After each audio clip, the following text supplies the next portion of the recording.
एक होता है इम्पोर्ट, एक होता है एक्सपोर्ट। यस। तो इम्पोर्ट में ज़्यादा पैसे बनाया जा सकते हैं, एक्सपोर्ट में? दोनों बराबर ही है। इम्पोर्ट में कंपटीशन बहुत ज़्यादा है because everyone is trying to procure from China and sell it into India. और जैसे हमने देखते हैं मूवीज़ में देखते हैं कि ये माल पकड़ा गया, इतना माल पकड़ा गया, कस्टम ड्यूटी वाले नहीं कर रहे हैं, तो उसमें भी पैसा वैसा चलता है वहाँ पे? सच जानना चाहते हो? बिल्कुल जानना चाहते हैं। बाय द वे मैं बताना भूल गया, मैंने कारपेट्स में भी डील किया है भदोही से। ठीक है। Bhadohi and Mirzapur is the carpet city of India. इसी की वजह से मिर्ज़ापुर के कालीन भैया नाम पड़ा था।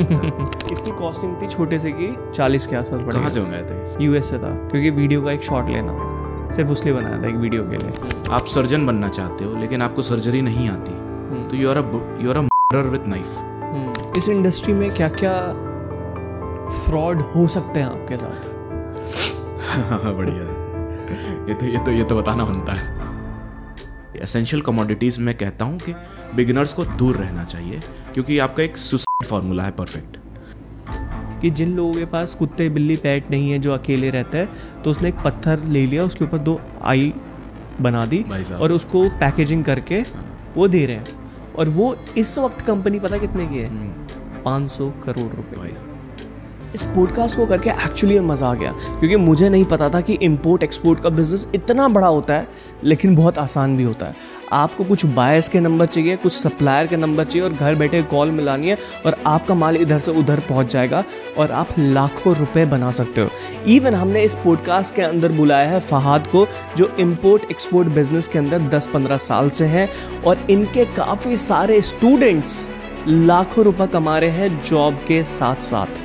मैं बता दूं, ये पॉडकास्ट बहुत ही इन्फॉर्मेटिव है कि आप अपना इंपोर्ट एक्सपोर्ट का बिजनेस किस तरीके से स्टार्ट करेंगे, प्लस अगर आपकी जो गलतियां हैं, बहुत सारे फ्रॉड भी होते हैं इसके अंदर बाय द वे, उनसे आप कैसे बच सकते हो, डायरेक्ट डीलिंग किस तरीके से कर सकते हो, और मैक्सिमम अपने प्रॉफिटेबिलिटी कैसे लेके आ सकते हो।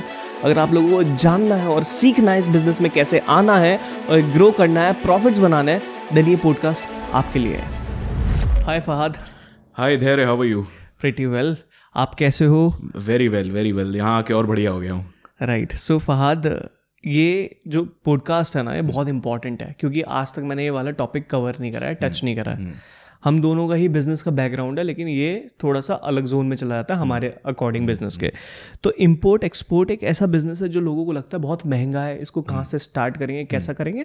मैं बिल्कुल बेसिक से एडवांस पे जाना चाहता हूँ इस पॉडकास्ट के अंदर, बट उससे पहले मैं ऑडियंस को ये बताना चाहता हूँ कि आप करते क्या हो। एक छोटा सा इंट्रोडक्शन की लोगों को समझ में आ जाए, आपने कैसे स्टार्ट किया, आप कैसे इस बिजनेस में घुसे, और आपका थोड़ा सा background. Sure there. So currently मैं भोपाल रहता हूँ एंड मैं इस एक्सपोर्ट इंपोर्ट नीश में पिछले 5 साल से हूँ ऑलमोस्ट। बाय एजुकेशन मैं कंप्यूटर साइंस इंजीनियर हूँ, जैसे मोस्ट लोग होते हैं इंडिया में। सो मैंने भी इंजीनियरिंग करी। मेरे पेरेंट्स की इच्छा थी कि इंजीनियरिंग करे लड़का, तो कर ली मैंने complete. And before entering this export import niche, मैं एक पोल्ट्री फार्मर था। मेरा एक चिकन फार्म था भोपाल में, आज भी है। एंड फिर 2020 के एंड में मैंने इसमें एंट्री करी। मैं तब से एक्सपोर्ट में हूँ यहाँ पे। एंड मेरी 2 कंपनीज़ हैं, एक इंडिया में है एंड एक तंजानिया में है। मैं कई सारे आइटम्स में डील कर चुका हूँ फॉर दैट मैटर। हमने शूज़ में डील किया है, हमने लेदर आइटम्स में डील किया है, हम स्क्रैप में डील कर चुके हैं, हमने corrugated boxes and jute bags में भी डील किया है। तो इट्स अ ब्लू ओशन। बहुत सारे आइटम्स में आप सेल कर सकते हैं, परचेज कर सकते हैं, अगर आपको ट्रिक्स आती हैं कि कैसे कस्टमर्स ढूंढने हैं एंड एक्सपोर्ट करना कैसे है। सो ये मेरी हिस्ट्री है and by the grace of God it's going fine till now. Great. So just wanted to know, अगर एक आम आदमी को समझाया जाए कि इंपोर्ट एक्सपोर्ट बिजनेस है क्या और उसको क्यों करना चाहिए, तो आप इसका क्या आंसर करोगे? देखिए, इंपोर्ट एक्सपोर्ट बिजनेस कोई ऐसा निराला बिजनेस नहीं है। पहली बात तो it is like any other business जिसके अपने प्रोज एंड कॉन्स होते हैं। कोई भी माल जो आपके देश में बना है उसे आप बाहर बेचना चाहते हैं तो उसे एक्सपोर्ट कहते हैं हम। एंड कोई भी बाहर माल बना हुआ है इंडिया के एंड इंडिया ला के उसे बेचना चाहते हैं तो उसे इम्पोर्ट कहते हैं हम। सो ये डेफिनेशन है एक्सपोर्ट्स एंड इम्पोर्ट्स की। It's a very easy thing to do, but 90% लोग यहाँ फेल हो जाते हैं बिकॉज उनका करेक्ट माइंड सेट नहीं होता। 90%? क्रेजी। ओके। सो हमें कैसे पता चलेगा कि हमें किस प्रोडक्ट को बाहर बेचना है जो हमारे लिए प्रॉफिटेबल बन सकता है? वो प्रोडक्ट कैसे फाइंड आउट करें? देखिए, to find out that product, ये इंपॉर्टेंट नहीं है कि आप प्रोडक्ट कौन सा बेच रहे हैं। पहले आपको ये जानना होगा कि किस मार्केट में आप बेच रहे हैं और वहाँ की कंज्यूमर साइकोलॉजी क्या है, मतलब डिमांड क्या है। एग्जाम्पल लेता हूँ कि आपको एक पानी का ग्लास बेचना है एंड इंडिया में वो पानी का ग्लास डिफरेंट साइज़ में आता है. आप अफ्रीका बेचते हो, फॉर दैट मैटर तंजानिया, तो वहाँ डिफरेंट साइज़ में आ सकता है. अब आप पीछे लग जाओ कि मुझे इंडिया का साइज़ ही वहाँ बेचना है, तो वो मार्केट में फेल हो जाएगा. यही वजह होती है कि 90% लोग फेल हो जाते हैं, क्योंकि वो एडमेंट रहते हैं कि मेरा प्रोडक्ट ऐसा है, मुझे इसी को बेच के सक्सेसफुल बनना है. वो ये नहीं सोचना चाहते कि भाई अगर आपने आज ग्रे कलर की शर्ट पहनी है तो ये आपकी चॉइस है कि आप ग्रे पहनना चाहते हो, आप मेरी इच्छा से नहीं पहनोगे ग्रे. तो हमें ये समझना पड़ता है कि this is like any other business जिसमें कंज्यूमर साइकोलॉजी बहुत मैटर करती है. Correct, got it. So basically आपका कहने का मतलब क्लियर ये है कि लोग फेल इसलिए होते हैं क्योंकि वो अपनी पसंद का प्रोडक्ट बेचते हैं. उनको वो प्रोडक्ट बेचना चाहिए जिसकी मार्केट में डिमांड है या नीड है. यस, क्योंकि आपको पैसा तो कस्टमर देने वाला है. कस्टमर आपकी चॉइस से लेगा नहीं, आपकी जो चॉइस है वो तो वही रहने वाली है. मार्केट में डिमांड जनरेट करने के लिए बहुत पैसा लगता है कि आपको एक नया प्रोडक्ट इंट्रोड्यूस करना है. तो ये मेरा एक्सपीरियंस कहता है. तो हमेशा वो बेचना चाहिए जो वहाँ पे डिमांड में हो या राइजिंग डिमांड में हो. आप उसे ढूंढना आना चाहिए, आपको उसे ढूंढना आना चाहिए. वो आप ढूंढना जानिए एंड उसे सेल करने की कोशिश करिए. It is very easily saleable यार, क्योंकि ये भी एक बिजनेस है. जैसे इंडिया में सेल्स होती है वैसे ही वहाँ होती है. अल्टीमेटली बायर वही खरीदता है जो उसे खरीदना होता है. Got it. अब थोड़ा सा आपने बता तो दिया कि हमें वो प्रोडक्ट बेचना है जिसकी मार्केट में नीड और डिमांड है.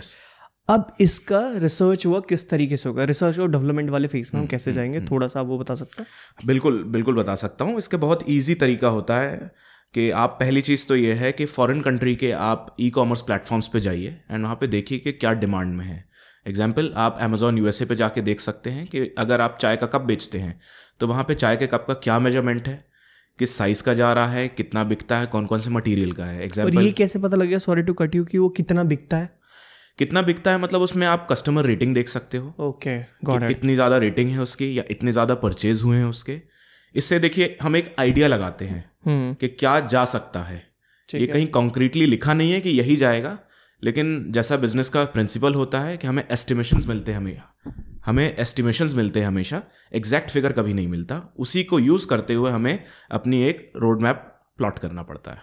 Okay, so basically research development करने का तरीका ये है कि आपको अमेजोन पे सर्च करना पड़ेगा. हाँ, एक this is one of them. YouTube पे भी कर सकते हैं आप. ठीक है, वहाँ पे देख सकते हैं, गूगल सर्च कर सकते हैं कि कौन सा आइटम जाता है. ठीक है. तो sorry to cut you, audience के लिए आसान करने के लिए हम बता देते हैं. तो आप अमेजोन पे जाओ, वहाँ पे कोई प्रोडक्ट सर्च करो जो आपके दिमाग में आ रहा है, और जितने भी वहाँ पे प्रोडक्ट खुल के आएंगे आप उनके रिव्यू देख सकते हो. 1000 है, 2000 है, 3000 है. तो मतलब नीड और डिमांड ज़्यादा है इसकी. नीड और डिमांड ज़्यादा है. यस. ओके, सो ये हमारा रिसर्च वर्क हो गया. आपने अभी तक क्या क्या प्रोडक्ट बेचे हैं, थोड़ा सा उसके बारे में बताएंगे? देखिए, मेरे करियर की शुरुआत जो हुई थी वो शूज़ से हुई थी, लेदर शूज़ से. ऑस्ट्रेलिया के साथ हमने डील किया था, तो लेदर शूज़ बेच चुका हूँ मैंने लेदर के और आइटम्स में डील किया है. हम स्क्रैप में डील कर चुके हैं, स्क्रैप इंपोर्ट कर चुके हैं, करते भी हैं. And by the way, scrap is a very risky business for beginners. जो नहीं जानते उनको स्क्रैप के बारे में सोचना भी नहीं चाहिए. मेरे पास अक्सर कॉल आते हैं कि सर मेरी मदद कर दीजिए, स्क्रैप इंपोर्ट करना है. मैं बोलता हूँ कि अगर आपके पास 1-1.5 करोड़ का कैपिटल नहीं है तो स्क्रैप सोचिए भी मत घुसने का, क्योंकि रेट वॉलेटाइल होता है उसका. मतलब मंडी भाव से वो बिकता है, कभी ज़्यादा बिकेगा, कभी कम बिकेगा. साल भर आपको एवरेजिंग करनी पड़ती है स्क्रैप में, तब जाके आपको, अगर आप लोहे में डील करते हो तो उसमें प्रॉफिट दिखता है. Copper again is a very costly commodity and very risky one. And बहुत सारी कंट्रीज उसमें प्रोहिबिशंस भी लगे हुए हैं. जैसे आप अफ्रीका से स्क्रैप नहीं ला सकते, प्रोहिबिटेड है वहाँ से एक्सपोर्ट करना. ऐसा क्यों? क्योंकि होने ये लगा था कि अफ्रीका अंडर डेवलप्ड कंट्री है. वहाँ पे लोग अपना इंफ्रास्ट्रक्चर डैमेज करके स्क्रैप निकालने लगे थे. जैसे उन्होंने तार काट दिया, बिजली की लाइन काट दी, उसको निकाल के कॉपर निकाल लिया और उसको एक्सपोर्ट कर दिया या स्मगल कर दिया. तो उससे अल्टीमेटली सरकार का नुकसान होने लगा. तो मेजर अफ्रीकन कंट्रीज़ में इस पर बैन लग चुका है. Got it. सो इस इंडस्ट्री का साइज़ क्या है बेसिकली, अगर देखा जाए, रिसर्च की जाए, ये प्रॉफिटेबल है एक तरीके से? Sky is the limit. Okay, sky is the limit. मतलब आपने जो क्वेश्चन मुझसे पूछा है मैं उसको डिफाइन कर ही नहीं सकता, बिकॉज ये वही बात हो गई कि कोई मुझसे पूछ ले कि कितना ये खरीदा जाएगा एक प्रोडक्ट, उसका कोई एंड लिमिट नहीं है. जब तक लोग जिंदा हैं, मैं एक हिस्ट्री बता देता हूँ आपको. एक्सपोर्ट इंपोर्ट इतना पुराना एंड मजबूत है कि मुगल्स को इंडिया ले आया, अंग्रेज़ों को इंडिया ले आया. धीरू भाई अम्बानी के पहले 1-2 व्यापार में एक्सपोर्ट था, टेक्सटाइल्स का एंड मसालों का. इतना पुराना है. मतलब ये मिलियनर बनने का फॉर्मूला यहीं से स्टार्ट होता है. कि आप जो बड़े धंधे करते हो अपने लाइफ के, उसमें से पहला इम्पैक्टफुल धंधा जो होता है वो एक्सपोर्ट एंड इम्पोर्ट का होता है. करेक्ट. इवन आप अडानी को देख लीजिए आज, तो अडानी का पोर्ट है, अडानी की शिपिंग लाइन है, हर बड़ा आदमी एक्सपोर्ट में है ही है. एक होता है इम्पोर्ट, एक होता है एक्सपोर्ट. यस. तो इम्पोर्ट में ज़्यादा पैसे बनाए जा सकते हैं एक्सपोर्ट में? दोनों बराबर ही है. इम्पोर्ट में कंपटीशन बहुत ज़्यादा है अब, because everyone is trying to procure from China and sell it into India. अब खास बात यह भी हो गई कि एक लोकल दुकानदार जो इंडिया में है वो भी खुद चाइना से प्रोक्योर कर सकता है. चाइना में प्रोक्योरमेंट इतना ईजी है कि अगर उसको 1 लाख रुपए का माल भेजना है तो it is just a call away, कि उसको कॉल करना है, वहाँ ऑर्डर प्लेस करना है, माल उसका आ जाएगा इंडिया में. ठीक है. आप ऐसे कोई 5 बेस्ट प्रोडक्ट बता सकते हो जिसकी बाहर बहुत डिमांड है, आप उसको अच्छा खासा बेच सकते हो? हाँ बिल्कुल. अगर आप मोटा पैसा कमाना चाहते हो एक्सपोर्ट्स में तो always choose finished products. Finished products. India में एक धारणा है जो कोचेज ने भी फैला रखी है, यहाँ के सो कॉल्ड टीचर्स ने फैला रखी है, कि आप आटा दाल सब्जी गेहूं चावल बेचो, अल अवीर मार्केट बेचो, अल रास मार्केट बेचो. ये बाय द वे यूएई में मार्केट्स हैं. अब ये क्या है ना, ये एसेंशियल कमोडिटीज़ हैं, आटा दाल सब्जी. ग्रेन में अभी फ़िलहाल बैन लगा हुआ है इंडिया से, आप गेहूं जो है एक्सपोर्ट नहीं कर सकते एज ऑफ नाउ, जिस डेट पे हम शूट कर रहे हैं. अभी अनियन के एक्सपोर्ट पे भी पहले बैन लगा था, हट गया, फिर उस पर एक्सपोर्ट ड्यूटी लगाई गई. ये बहुत कम प्रोडक्ट्स में होता है कि एक्सपोर्ट में ड्यूटी लगती है, ये उसमें से था. तो उस पर ड्यूटी लगा दी गई कि आप इसको वहाँ बेचोगे तो एक सर्टेन ड्यूटी आपको इंडिया में देनी है. क्यों? बिकॉज अगर लोकल मार्केट से वो प्रोडक्ट वैनिश हो जाएगा तो लोकल मार्केट के रेट्स बहुत ऊपर चले जाएंगे. तो भारत के हित के लिए सरकार रोकती है. ऐसा ही चावल में है, आधे वैरायटी का चावल अभी बैंड है, आधे का अलाउड है. अच्छा. और ये कभी भी ऊपर नीचे हो जाता है. तो कमोडिटीज़ से, एसेंशियल कमोडिटीज़ में कहता हूँ कि बिगिनर्स को दूर रहना चाहिए, क्योंकि आपका एक सुसाइड फार्मूला है परफेक्ट. अगर आपको अच्छे पैसे कमाने हैं, मार्जिन अच्छा चाहिए है, एंड बोलते हो कंटेनर में भी नहीं बेचना है, एलसीएल में बेचना है, यानी पार्ट शिपमेंट में आपको बेचना है. एलसीएल थोड़ा सा एक्सप्लेन करेंगे. एलसीएल फुल फॉर्म होता है लेस देन कंटेनर लोड. एक होता है एफसीएल, एक होता है एलसीएल. तो एफसीएल मतलब फुल कंटेनर लोड. उसमें आपका पूरा कंटेनर जो होता है 20 फीट का या 40 फीट का, या Reifer cargo, Reifer bye the way is refrigerated cargo. तो वो पूरे कंटेनर को जब आप हायर करते हैं तो उसको हम एफसीएल कहते हैं. जब उसमें से पार्ट एरिया आप हायर करते हो कि भाई मुझे 10 फीट की जगह चाहिए, 5 फीट की जगह चाहिए, मेरा एक छोटा सा बॉक्स है वो भेजना है, तो उसे हम एलसीएल कहते हैं. तो अगर आपको एलसीएल में भी काम करके पैसे बनाने हैं ना, तो आप फिनिश्ड गुड्स की तरफ हमेशा ध्यान दीजिए. आप टेक्सटाइल्स में जा सकते हैं, आप फर्नीचर में जा सकते हैं, आप इंजीनियरिंग गुड्स में जा सकते हैं, आप एग्जॉटिक आइटम्स में जा सकते हैं जो इंडिया स्पेशल हैं. जैसे आप मार्बल्स को ट्रेड कर सकते हैं. आप ऐसे बहुत सारे प्रोडक्ट्स हैं जो फिनिश्ड गुड्स में आते हैं, जैसे आप बेच के अच्छा खासा पैसा कमा सकते हो, जिसकी वर्ल्ड वाइड डिमांड है. ठीक है. तो ये बेसिकली बल्क में ही होता है वो काम, ज़्यादातर एक्सपोर्ट वाला काम जो होता है. हाँ बिल्कुल बल्क में होता है, लेकिन इसकी स्टार्टिंग आप छोटे से भी कर सकते हो. लेकिन छोटा मीन्स 5 से 10 लाख रुपए का. 5 से 10 लाख का. ठीक है. इसका मतलब आपका कैपिटल भी आपके पास होना चाहिए. हाँ, इस बिजनेस को स्टार्ट करने के लिए. मेरे जो क्लाइंट्स रहते हैं उनको मैं हमेशा एडवाइस करता हूँ कि have a minimum capital of 5 lakhs with you. Okay. Yes, in India. Because आप क्या है ना कि मैं ड्रीम सेलिंग नहीं करता. मेरा एक्सपीरियंस जो है 7-8 देशों का है पिछले 5 सालों में. अफ्रीका मेरा फोर्टे है. मैंने मार्केट को बहुत क्लोजली देखा है. तो एक होता है कि मैंने आपको धैर्य को बोल दिया कि धैर्य ऐसा करोगे तो रोलेक्स की घड़ी आ जाएगी आपकी, लेकिन कहने में और करने में बहुत फ़र्क होता है. करेक्ट. Got it. सो अभी ना हम लॉजिस्टिक भी क्रैक करेंगे, क्या कितनी ड्यूटी वगैरह, लेकिन उससे पहले लोगों को रखता है कि इसका कोई लाइसेंस होता है या कोई डॉक्यूमेंटेशन होती है, कुछ भी चीज़ें जो आपको लगता है कि क्या चीज़ों की रिक्वायरमेंट इसके अंदर रहती है बेसिकली. क्योंकि लोग घबरा जाते हैं यार, इंपोर्ट एक्सपोर्ट में ये डॉक्यूमेंटेशन होगा, वो होगा, ये होगा. क्या क्या चीज़ रहती है, अगर बिल्कुल ट्रांसपेरेंट हो के आप बताएं तो. बिल्कुल बढ़िया सवाल है आपका धैर्य भाई. इंपोर्ट एक्सपोर्ट बहुत फेयर बिजनेस है बाय द वे. जैसे हम देसी बिजनेस, लोकल डोमेस्टिक बिजनेस करते हैं, उसमें कोई रूल्स एंड रेगुलेशन नहीं होते. यहाँ बहुत सारे रूल्स एंड रेगुलेशन हैं.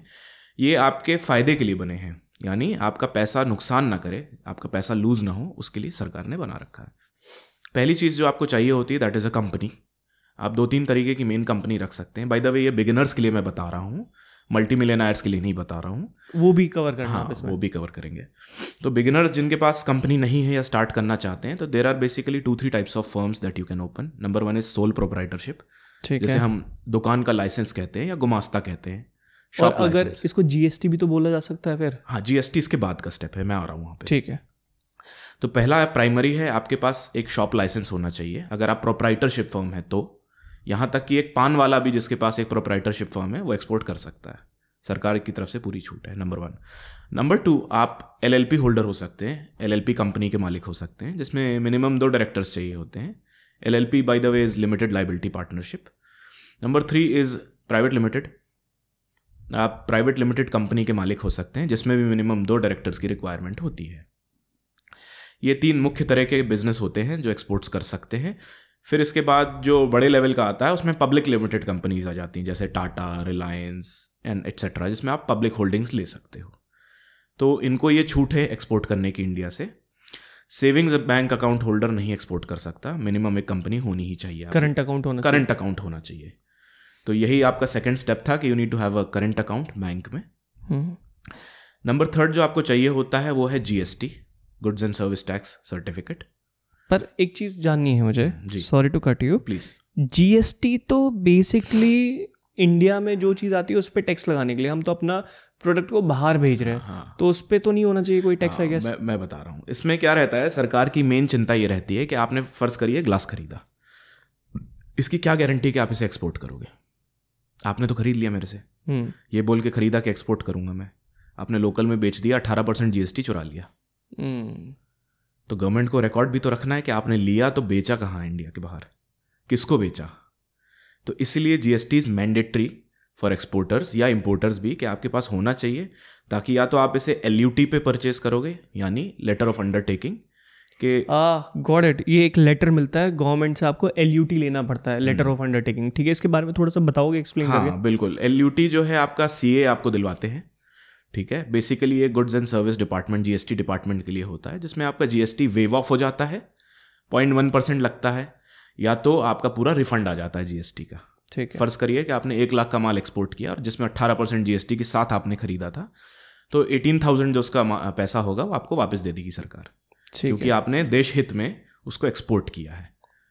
कंडीशंस आपको डॉक्यूमेंट देने पड़ेंगे गवर्नमेंट को। अच्छा, अगर कभी हमारे पास नोटिस आता है कि इतना बड़ा अमाउंट कहाँ से आया, तो LUT के थ्रू हमारा काम चल जाएगा। हाँ, LUT तो बिना GST के खरीदने के लिए है। अच्छा। और अगर आपने GST रिफंड लिया है तो उसमें आपका बिल ऑफ लेडिंग या शिपिंग बिल लग जाता है, तो उससे आपका काम हो जाता है।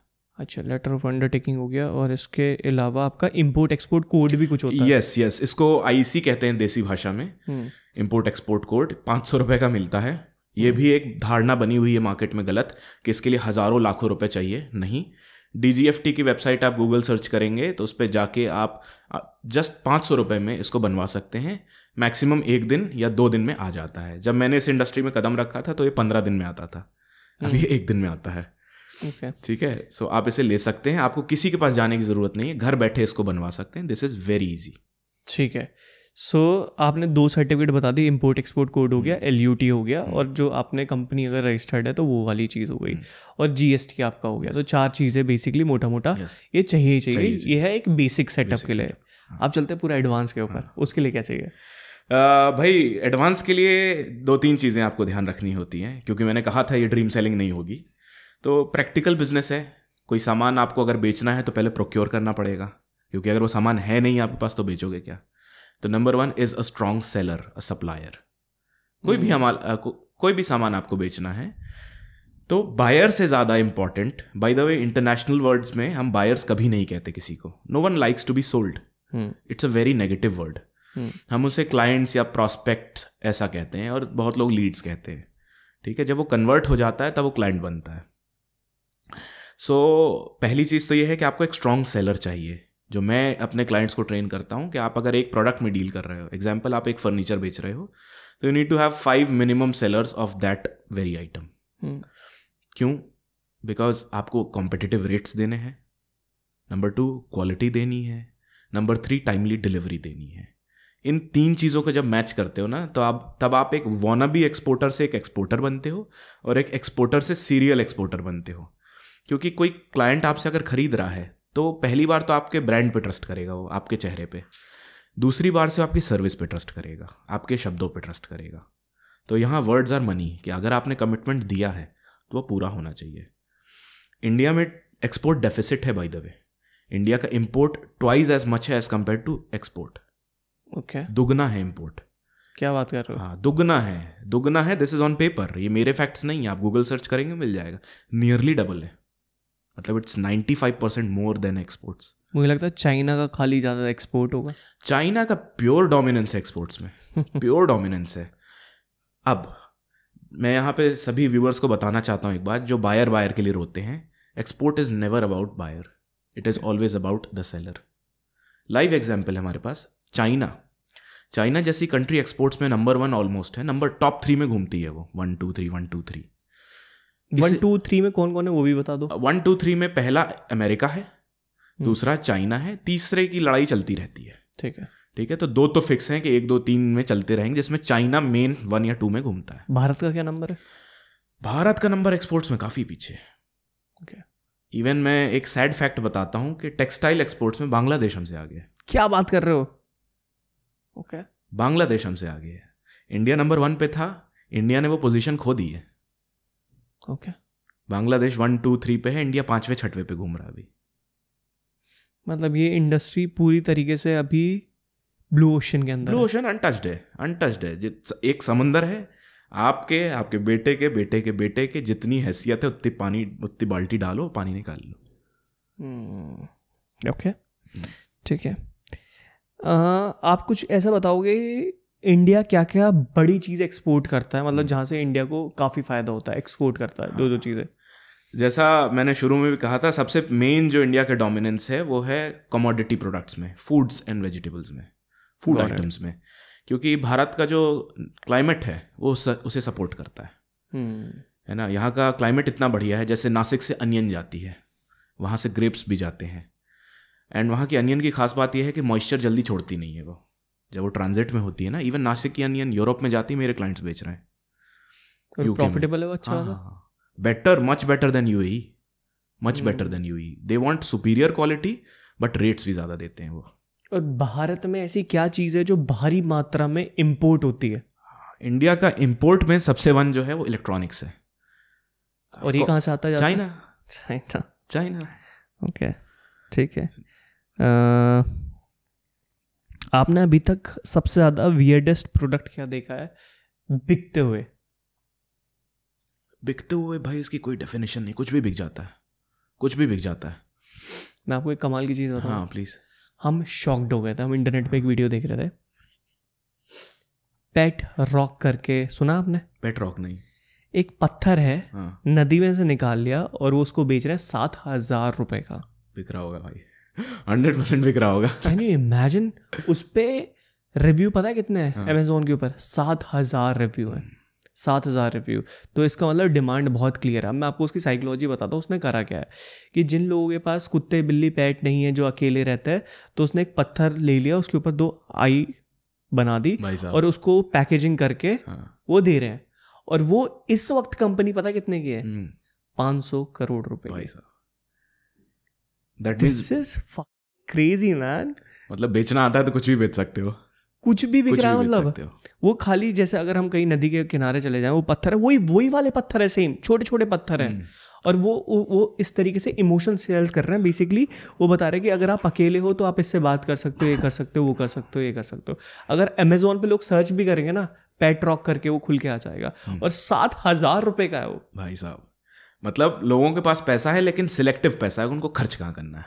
हाँ, उसको बेचना कैसे है, मार्केटिंग भी बहुत इंपॉर्टेंट है। सो आप मुझे एक, मैं अगेन वो जानना चाहता हूँ कि अगर आप ऑडियंस को सजेस्ट करोगे 5 प्रोडक्ट जो उनको बेचने, एक्सपोर्ट करने हैं, आप क्या क्या प्रोडक्ट को रिकमेंड करोगे? आप स्टार्ट कर सकते हैं, टेक्सटाइल्स पे जा सकते हैं, कपड़े, any type of textiles India में बड़ी मात्रा में बनता है।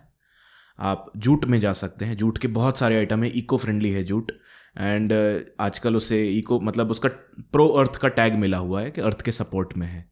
इंडिया में जो कोलकाता रीजन है वहाँ पे जूट बड़ी मात्रा में बनता है, मैं खुद उसमें डील करता हूँ। आप उसे प्रोक्योर कर सकते हो, बेच सकते हो, एंड एक्सपोर्ट क्वालिटी का है वो। नंबर 3, आप लेदर्स में भी काम कर सकते हो। आजकल बायो लेदर भी आ गया है, टमेटो लेदर, बायो लेदर। थोड़ा सा एक्सप्लेन करोगे? टमेटो लेदर मतलब वीगन लेदर है, पेड़ से बना हुआ है वो। कैक्टस लेदर भी आ गया है, तो कैक्टस जैसा नाम बताता है, कैक्टस की छाल से बना हुआ है वो। ठीक है। क्योंकि लेदर में क्या होता था कि लेदर मॉइस्चर लेके हार्ड हो जाता है, जो ठंड के समय पे रियल लेदर बहुत कड़ा हो जाता है और गर्मी में ढीला हो जाता है, और उससे एक स्मेल आती, पंजेंट स्मेल। तो अभी जो लेदर की इंडस्ट्री है, इंडिया शायद उसमें टॉप 5 में है वर्ल्ड एक्सपोर्टर्स में। ओके। तो आपको बड़ी मात्रा में इंडिया से प्रोक्योरमेंट उसका मिल जाएगा। साउथ में है, कोलकाता में है, कानपुर से हम खुद ले चुके हैं, कानपुर में है, आगरा में है, आप यहाँ से ले सकते हो। नेक्स्ट जो प्रोडक्ट आप ले सकते हो वो फर्नीचर्स में जा सकते हो। फर्नीचर्स में अच्छा मार्जिन है, कंडीशंस गिवन, आपको फर्नीचर को प्रोक्योर अच्छे से करते आता हो और शोकेस करते अच्छे से आता हो। तो ये कुछ आइटम्स हैं जिसमें आप डील कर सकते हो। फ्रूट्स एंड वेजिटेबल्स अवॉइड करिए क्योंकि सड़ने का डर रहता है, बिगिनर का पैसा रिस्क पे रहता है। और दूसरा बड़ा जो चैलेंज है उसमें ये आता है कि जब आप उसे बेचते हो तो until you have fixed client, fixed buyer, आपका वो मंडी भाव पे बिकता है। जैसे हमारे इंडिया में मंडी होती है, आज़ादपुर में मंडी में जाओगे तो आज का प्याज का भाव ये है, तो उतने में बेचना पड़ेगा आपको।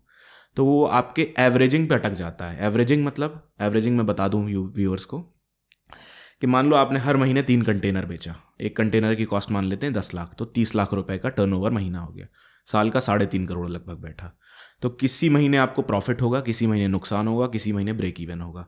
तो जब पूरे कंटेनर्स को आप टोटल करोगे ना साल भर के, उसको हम एवरेज कहते हैं कि जेब में बचत कितनी हुई, दैट इज एवरेजिंग। तो बिगिनर्स एवरेजिंग नहीं कर पाते क्योंकि इतना स्ट्रांग माइंडसेट नहीं होता है और कैपिटल नहीं होता है। मेरे क्लाइंट है Manan from Rajkot, he is 22 years old as of now. उन्होंने अभी कुछ दिन पहले 5 कंटेनर्स को एक्सपोर्ट किया, 1 करोड़ का ऑर्डर है, 100% एडवांस, तंजानिया में। क्रेजी। इसका थोड़ा सा लॉजिस्टिक क्रैक कर सकता है। प्लस लॉजिस्टिक से पहले मैं एक चीज़ जानना चाहता हूँ, आपने अभी तक 1 महीने के अंदर मैक्सिमम कितना प्रॉफिट बनाया है इससे, इस बिजनेस से? स्काई इज द लिमिट भाई। देखो अगर आप कॉपर में डील करते हो, नहीं आपका पूछ रहा हूँ। हाँ, तो 20 लाख रुपए। 20 लाख रुपए महीना? हाँ महीना। ये भी बहुत बढ़िया अमाउंट है। कॉपर का आप कुछ कह रहे थे, प्लीज बताइए। कॉपर स्क्रैप में, लेकिन कॉपर स्क्रैप में स्कैरसिटी है आजकल, मतलब जितनी डिमांड है उतना प्रोक्योर नहीं हो रहा है, मिल नहीं रहा है उतना। तो एक कंटेनर अगर 2 करोड़ का है तो 8 से 10% आप फेयरली कैलकुलेट कर सकते हो कि 18-20 लाख रुपए आपको मिल जाएगा। लेकिन अगेन वो बिगिनर्स का गेम नहीं है। तो जितने लोग इसे सुन रहे हैं, स्क्रैप अभी भी नहीं है आपके लिए, क्योंकि इसी में मैक्सिमम स्कैम्स होते हैं। ओके। क्या ये बिजनेस कभी ऑटोमेशन पे जा सकता है? एक कॉल इधर घुमाया, एक कॉल उधर घुमाया, घर बैठे बैठे हम क्या करोड़ों बना सकते हैं इससे? कैसे? घर बैठे तो नहीं बना सकते, लेकिन ऑटोमेशन पे जा सकता है। मेरे क्लाइंट्स खुद करते हैं। जो मेरे सिस्टम्स हैं वो आपको ऐसा ऑटोमेट कर देंगे कि you just have to call the potential buyer. In fact उसकी सामने से आपको डील इन्फॉर्मेशन आती है कि he wants to purchase it. And यही एक फॉर्मूला है कि लोग फेल होते हैं सबसे ज़्यादा, बिकॉज वो बायर अप्रोच करते रहते हैं। मार्केट में कोई चीज़ नहीं है बायर अप्रोच करना। भाई बायर का, एक क्लाइंट का इंटरेस्ट होगा तो वो खुद आपके पास आता है लेने के लिए। मैं अगर आपको धैर्य बैठे बैठे यहाँ बोलूँ कि आप 1 करोड़ का घर ले लो मेरे से, खरीदोगे क्या? क्योंकि इंटेंट नहीं है। हो सकता है आपके पास पैसे नहीं हो सकता है मन नहीं हो सकता है आपने घर कहीं ले लिया हो। तो मार्केट में एक गलत धारणा बनी हुई है कि लिस्ट खरीद लो, लिंक्डइन से ढूंढ लो, इधर से ढूंढ लो, उधर से ढूंढ लो। देखो जब भी कुआं प्यासे को ढूंढता है ना, उसकी कोई वैल्यू नहीं होती। सब बोलेंगे कुएं में जहर है, उस कुएं के पास मत जाना। आपने सुना होगा ये। क्यों? क्योंकि वो बदनाम हो गया कुआं। उसमें नहीं भी होगा ना जहर तो वो बदनाम हो चुका है। तो इसीलिए हमेशा क्लाइंट आपको ढूंढना चाहिए। हमें क्लाइंट को ढूंढना है, हमें नहीं ढूंढना है। एक्सपोर्टर नहीं ढूंढेगा, इंपोर्टर हमें ढूंढेगा, तब सेल्स होगी। अच्छा ठीक है, इसी बात पे रहते हैं कि हम अपना पोर्टफोलियो कैसे बनाएंगे इसके अंदर कि हमने इतने क्लाइंट के साथ काम किया, हमने इतना रेवेन्यू जनरेट किया है, और ये ट्रस्ट वर्दी एक फैक्टर, क्योंकि सप्लायर जो होते होंगे जो इंपोर्ट करेंगे हमसे, वो तो एक प्रोफाइल देख के ट्रस्ट वर्दी, क्योंकि फ्रॉड वगैरह भी बहुत हो सकता है। तो वो प्रोफाइल स्ट्रॉन्ग कैसे बनेगी, वो उस पर कैसे काम किया जा सकता है? सप्लायर्स के लिए सिंपल है। देखो इंडिया में सप्लाई चेन डेफिसिट है, एक प्रॉब्लम है, इसलिए इंडिया एक्सपोर्ट्स में आगे नहीं बढ़ पाया। ये रीज़न है क्योंकि सप्लायर्स इंडिया के प्रोफेशनल नहीं हैं, ओवरबर्डन्ड हैं। वो सेल से ज़्यादा प्रोसेसिंग को ध्यान देते हैं। मतलब आज उनके फैक्ट्री में लेबर आई कि नहीं आई, मैनेजर आया कि भाग गया, प्रोडक्शन हुआ कि नहीं हुआ, उसका एक फैक्ट्री ओनर का काम जो रहता है ना, वो यही रहता है कि दिन भर यही देख रहा है। वो सेल्स पे उसका थोड़ा सा फोकस जाता है। इस वजह से आप देखना मेरे क्लाइंट्स भी हो चुके हैं ऐसे जिनका साल का टर्नओवर 30 करोड़ रुपए है, लेकिन वो सैलरी मात्र 2 लाख रुपए विड्रॉ करते हैं, कि महीने की 2 लाख रुपए सैलरी विड्रॉ कर रहे हैं।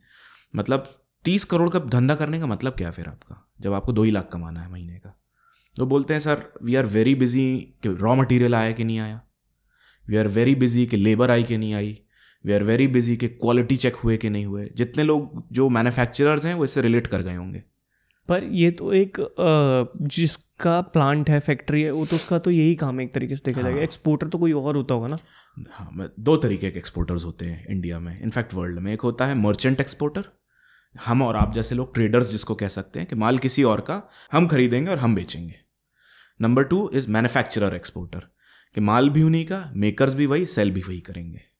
ओके तो अब दोनों लेवल के लोग हैं। मेजॉरिटी जो इंडिया में है वो मर्चेंट एक्सपोर्टर्स की है, 60% लगभग मर्चेंट है। माल किसी और का लेते हैं और बेच देते हैं। पर फायदा तो इसमें ज़्यादा रहता होगा, खुद का माल, खुद की फैक्ट्री और खुद ही बेचना। फ़ायदा डेफिनेटली रेवेन्यू के टर्म्स में ज़्यादा रहता है, लेकिन हेडेक भी तो रहता है। आपको इतनी बड़ा जो तामझाम मैनेज करना है, फैक्ट्री आया नहीं आया, लाइट है कि नहीं, पावर है कि नहीं, ESI, गवर्नमेंट रेगुलेशन, सब तो आ गए हैं आपके पीछे, तो सब कुछ मैनेज करना है। तो आई थिंक वो फ़ायदा वहाँ पे खर्च होता ही है, वर्थ इट है वो। ठीक है।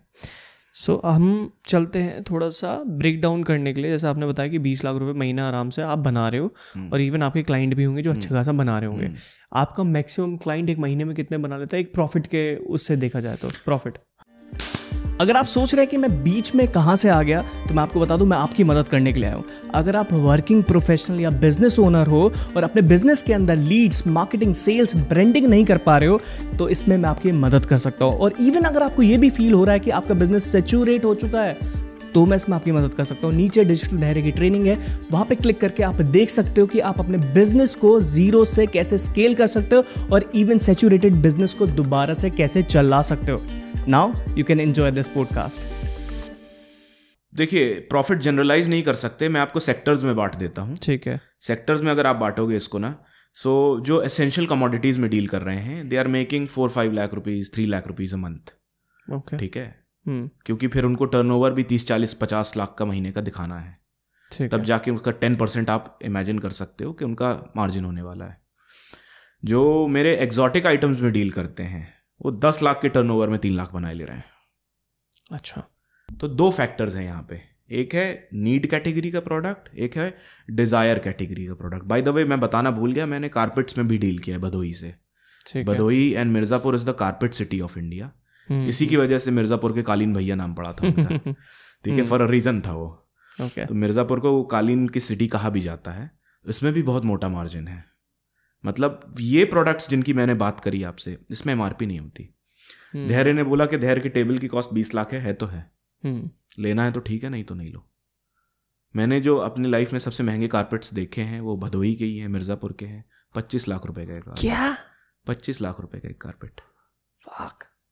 क्या क्या क्या लगा रहता उसके अंदर? कुछ नहीं लगा रहता भाई, होता तो बहुत शानदार है वो, लेकिन उनकी ब्रांड, उनकी लेगेसी, उनकी ब्रांड पोजीशनिंग, और ये यूरोपियन कंट्रीज के लिए है। और बिकते हैं भाई। कितने बिकते हैं एक महीने में अगर यूनिट की बात करें तो? एटलीस्ट साल के 15 से 20 मिनिमम एक एक्सपोर्टर का जो बना रहा है उसको। और उसको बनने में कितना टाइम लगता है? कॉस्टिंग कितनी? 6 महीना साल भर। 6 महीना और कॉस्टिंग 6 महीना साल भर बनने में लगता है। कॉस्टिंग समवेयर अराउंड इससे 1/6 होगी। अगर 25 लाख का बिक रहा है तो 5 लाख, 4 लाख का, 6 लाख का बनता है। अरे हद से ज़्यादा प्रॉफिट है फिर तो उसमें। देखिए, इंडिया की ये प्रॉब्लम है कि जो आर्टिसंस हैं यहाँ के, उनको पैसा नहीं मिला है कभी। जो सेलर है ना, वो कमाता है। तो आप कितने भी अच्छे आर्टिस्ट हो जाओ, मजदूर हो जाओ, आपके जेब में उतना पैसा नहीं आता। पैसा उसी के पास आता है जिसको सेल्स आती है, जिसके पास कस्टमर है, जिसकी लाठी उसकी भैंस। करेक्ट। और आर्टिस्ट भी उसको ही बेचेगा। आर्टिस्ट की मजबूरी है कि साहब मिस्टर एक्स मुझसे खरीदते हैं तो उनको देते चलो वो बेचते जा रहे हैं। Got it. ये भी एक तरीके से आर्ट है। वैसे आपने वो देखी है मैकडी वाले फाउंडर की कहानी? नहीं, मैंने नहीं। वो बहुत अच्छी मूवी है, आप देखना कभी टाइम आपको मिलेगा तो। तो थोड़ा सा ना ब्रेक डाउन कर लेते हैं। एक प्रोडक्ट को लेके चलते हैं, लॉजिस्टिक को पूरा इस तरीके से आप मॉडल बताना कि ये प्रोडक्ट मैंने इतने का बनाया है, इतने का मुझे पड़ता है, इतना टैक्स लगता है, इतनी ड्यूटी लगती है। क्योंकि मैंने एक चीज़ देखी है, दिखाना रोबोट दिखाना। हमारा हमने एक रोबोट बनाया था, ईमो, आपको पता है वीडियो वाला?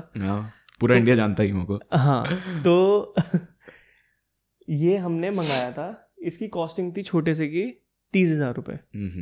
और ये मिला उला के ड्यूटी वूटी लग के मुझे पड़ा ये अराउंड 40 के आसपास पड़ा। कहाँ से मंगाया था ये? मुझे याद नहीं, US से मंगाया था आई गेस।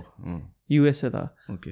और इसमें काफ़ी पैसा लग गया मंगाने में, क्योंकि वीडियो का एक शॉट लेना था, सिर्फ उसलिए बनाया था, एक वीडियो के लिए। लो, और हम बड़े वाले रोबोट को भी मंगा रहे हैं अभी। एक डॉग वाला है, एक पूरा टेस्ला वाला रोबोट होता है, तो वो बहुत महंगा पड़ रहा है हमें। तो मतलब ड्यूटी पे ही 10 लाख के आसपास हमें पड़ रहा है। हाँ, तो इतना ज़्यादा ड्यूटी का चार्ज है, तो फिर इंसान प्रॉफिट कैसे बनाएगा, ये जानना ज़रूरी है। बिल्कुल बढ़िया बात करिए। जो धैर्य भाई ने ड्यूटी की बात करी है वो इम्पोर्ट पे लगती है। मतलब कोई भी फॉरेन प्रोडक्ट आप इंडिया में लेके आते हो, मार्केट में बेचने से पहले उसमें 2 चीज़ें लगती हैं। 200% आई गेस। हाँ, सब में वेरिएबल है। ओके। हाँ, सब में वेरिएबल है, हर प्रोडक्ट पे अलग ड्यूटी लगती है। एग्जाम्पल, जैसे स्क्रैप आप लाते हो तो उसमें 2.5% की ड्यूटी है, क्योंकि इट्स एन अनफिनिश्ड प्रोडक्ट। उसको लाओगे, गलाओगे, फर्नेस में, भट्टी में डलेगा, फिर उससे फिनिश्ड गुड्स बनेंगे। अगर आप फिनिश्ड गुड्स लाते हो तो 30, 40, 50%। आपका जो इलेक्ट्रॉनिक्स है या कुछ ऐसा अलबेला सा आइटम है तो 100-200% इज़ नॉट वेरी रेयर, मतलब बहुत बहुत अलग नहीं है। लग्जरी कार्स आप इंपोर्ट करिए, 100-200% की ड्यूटी, तो बहुत कॉस्टली पड़ जाएगा। हाँ, ठीक है।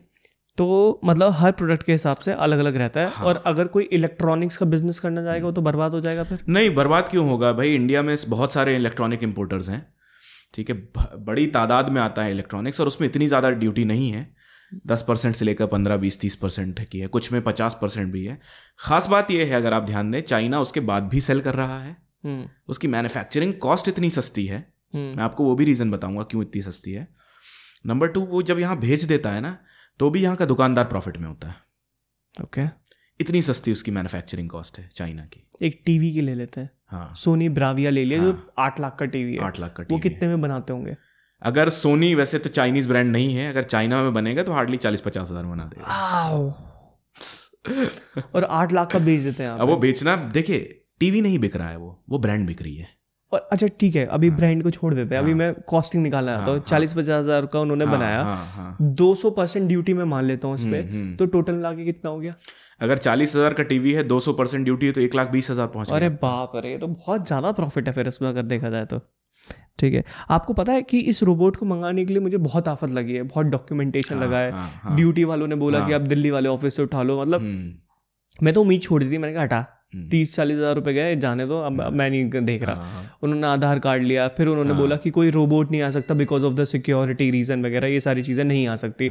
उसके बाद मैंने ये चीज़ बोली तो उन्होंने बोला कि जब ये कस्टम पे आएगा तो ये बोल देना इट्स अ म्यूजिक प्लेयर। अच्छा, उन्होंने ये चीज़ बोल के इसको इंडिया में लेके आए कि ये म्यूजिक सिस्टम है। और वहाँ से जाके क्लियरेंस मिला, उसके बाद मेरे पास डिलीवर हुआ। तो मतलब इसको आने में ना 1 महीने से ज़्यादा लग गया और बहुत दिमाग ख़राब हुआ। तो ऐसे तो जो हम इंपोर्ट करते होंगे या एक्सपोर्ट करते होंगे चीज़, उसमें भी बहुत दिमाग ख़राब होता होगा फिर। हाँ, इंपोर्ट में मैं बता देता हूँ। जैसे आपने कहा ना कि एक एक्स आइटम है, जैसे वाई आप घोषित कर दो मार्केट में, यहाँ पे लोग पकड़े जाते हैं, मतलब प्रॉब्लम में आ जाते हैं। आपने मान लेते हैं एक एक्स आइटम मंगाया जिसको गवर्नमेंट को डिक्लेयर किया वाई, 1 बार 2 बार के लिए तो ठीक है, लेकिन अगर ये फ्रीक्वेंटली करने लगते हो ना तो we call it smuggling. Okay, we call it smuggling, के स्मगल कर रहे हो कि एक एक्स की परमिशन नहीं थी तो वाई नाम दिया, उसको बुला लिया। ठीक है, तो ये एक बहुत बड़ी प्रॉब्लम है। एक आध बार कोई मंगाता है, वैसे तो मैं रेकमेंड बिल्कुल नहीं करूंगा ये करो, लेकिन कोई मंगाता है तो नहीं पकड़े जाते। लेकिन अगर सीरियली इंपोर्ट करने लगता है कोई, यही धांधली कर करके, तो वो फिर माल सीज हो जाता है आपका। आपने सुना होगा कस्टम्स ने सीज कर लिया माल, कंटेनर जब्त हो गया, ऑक्शन हो रहा है वो, और आप पे FIR होती है अलग। मतलब दोनों तरीके से फंसते हो अगर आप कोई ऐसा गुड्स मंगाते हो जिसकी आपको जानकारी नहीं है। ओके।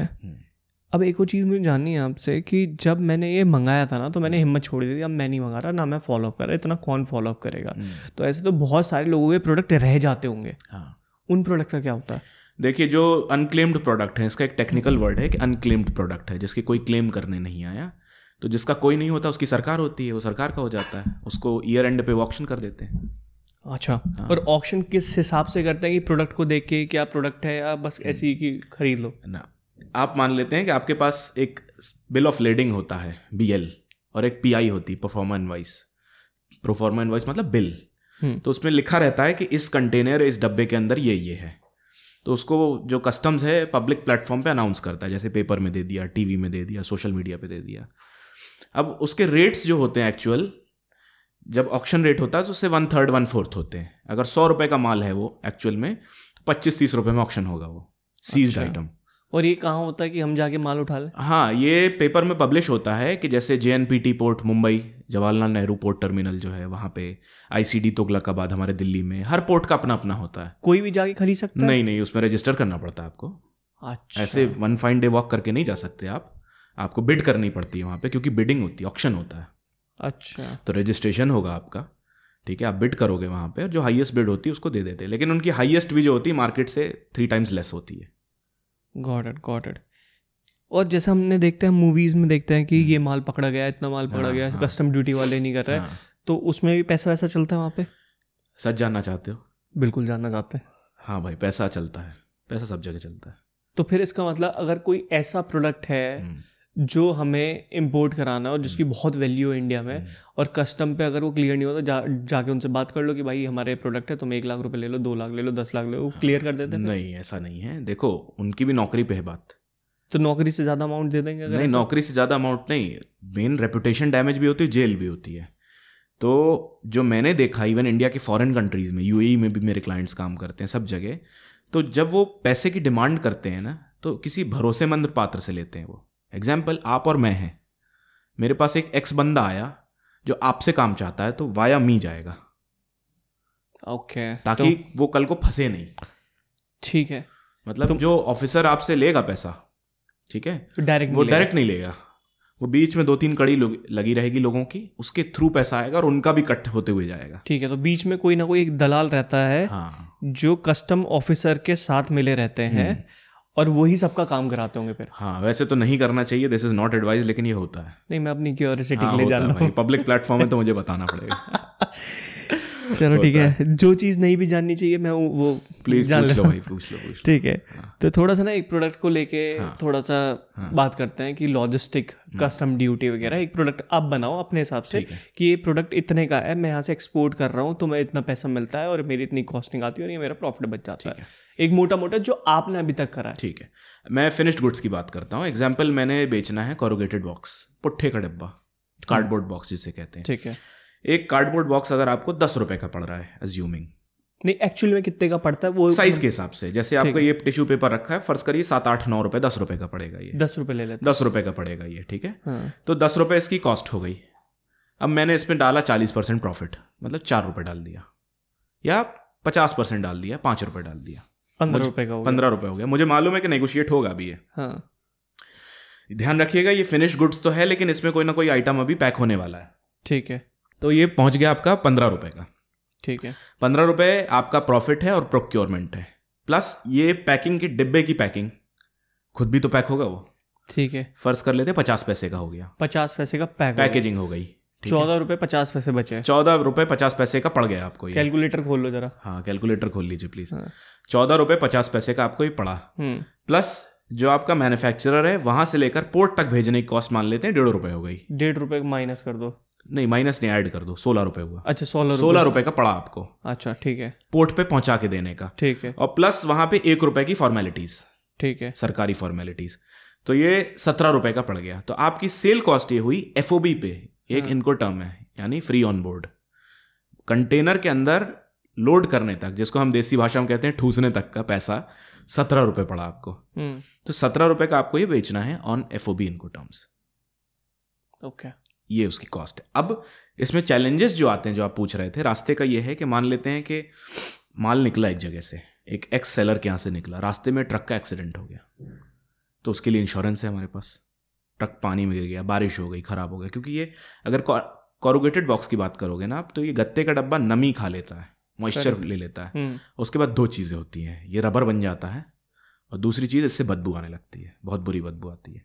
हमें दोनों ही बचाने हैं। अगर ये ऐसा हो गया, ठीक है, पैकेजिंग इसलिए भी इंपॉर्टेंट है कि अगर ऐसा हो गया ये, तो बायर आपको एक कौड़ी ना देगा, और अगर दे भी दिया उसने तो दोबारा कभी ऑर्डर नहीं देगा। क्यों? वो बोलेगा कि इसको धंधा नहीं आता। मैं अगेन व्यूअर्स को बताना चाहूँगा, इंपॉर्टेंट यहाँ पे सेलर ज़्यादा है, more than the client, the purchaser, कि कैसे वो दे रहा है। अगर उसने आपको ये आइडिया नहीं दिया कि इसकी पैकेजिंग कैसी होनी है, तो आपका माल पूरा सड़ जाएगा। और आप ये अज्यूम करिए कि यहाँ से अगर आपको अफ्रीका बेचना है माल, अफ्रीका तंजानिया बेचना है, तो 30 दिन का ट्रांजिट टाइम है। 30 दिन वो पानी में रहेगा कंटेनर, ठीक है, ओशन में। अब ओशन ऐसा कोई सनशाइन एंड रेनबोज तो है नहीं, वहाँ बारिश भी होती है, वहाँ पानी भी उड़ता है, ऑन बोर्ड पे आता है, ठीक है, और मॉइस्चर जो लगातार उड़ता रहता है, सॉल्ट वाटर, उससे जो है करोजन भी होता है, अंदर भी नमी आती है। तो पूरी पैकेजिंग होना इज मस्ट, नहीं तो वो क्या है ना, एक क्लाइंट आपको दोबारा कभी ऑर्डर नहीं देगा। इसलिए मैं लोगों को कहता हूँ इंडिया क्यों पीछे रह गया एक्सपोर्ट्स में, क्योंकि सप्लायर्स के साथ हमने जो है कोऑपरेशन बिल्ड करनी थी वो नहीं कर पाए। वो आप जैसे ही कर लेते हो ना, आपको समझ में आता है सेल्स बड़े तोप चीज़ नहीं है। प्रोक्योरमेंट सही रेट पे, सही क्वांटिटी पे और सही फिटिंग के साथ, that is the main game here. वही चैलेंज है, और सही रेट पे।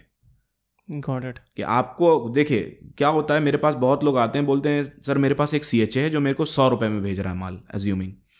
मैं बोलता हूँ क्या ये माल 100 रुपये का ही जाना चाहिए? बोलते हैं हाँ सर उसने तो रेट दिया है। मैं बोलता हूँ भाई वो तेरे को बोलेगा तू शाहरुख खान, तो मान लेगा क्या? तो कंपैरेटिव रेट्स कहाँ हैं आपके पास कि 100 का जाना चाहिए, 90 का जाना चाहिए, 110 का जाना चाहिए? क्योंकि मैं धंधा कर चुका हूँ तो मुझे मालूम है ये प्रॉब्लम्स आएगी। क्लाइंट आपके साथ रहेगा कॉल पे। बाय द वे मेरा ही एक मेथड है इंडिया में जो 1-on-1 जूम कॉल पे ले जाता है क्लाइंट के साथ आपको। बाकी लोग मेलिंग और वो उस पर बाद में बात करेंगे, एम्बेसी पे लगे रहते हैं। 1-on-1 zoom call is a dream for them. Dealers के साथ, बायर्स के साथ, बायर्स के साथ एक जो बल्क में खरीदते हैं, जो बल्क में और फुटकर में, दोनों में, रिटेल में। ओह ये तो बढ़िया बिजनेस मॉडल है भी, क्योंकि उसके पास तो डिमांड है पूरी। हाँ, कि आपको क्या चाहिए बताओ, और वो सामने से होके आता है खरीदने के लिए आपसे, तो आप हमेशा विनिंग एज पे रहते हो, ऊपर रहते हो। तो ये डिब्बा हमें पड़ा 17 रुपए का, 17 रुपए का टोटल मिला के टैक्स ड्यूटी फ्यूटी सब कुछ हटा। इंडिया में कुछ नहीं लगेगा आपको इस पे। ठीक है, और हम इसके 500 रुपए का भी बेच सकते हैं फिर वहाँ। 500 रुपये तो कहना ज़्यादा है, लेकिन ईजिली अगर आप इसको यूरोप बेचोगे तो 100-125 रुपये कहीं नहीं गया आपका। और इसमें फिर बल्किंग आ जाती है, फिर बल्किंग में आप प्रॉफिट देखो कैसे करोगे। अगर ये डब्बा जाएगा आपसे तो आपसे कोई 2-5 हज़ार डब्बे थोड़ी लेगा वो एटलीस्ट आपसे 20,000 डब्बे बनवाएगा, 30,000 डब्बे बनवाएगा। तो मतलब बूंद बूंद से सागर बनाना पड़ेगा। बूंद बूंद से भी सागर भाई अपने आप बूंद बन जाती है, बाल्टी भर जाती है, सागर भर जाता है। ऐसा है वो।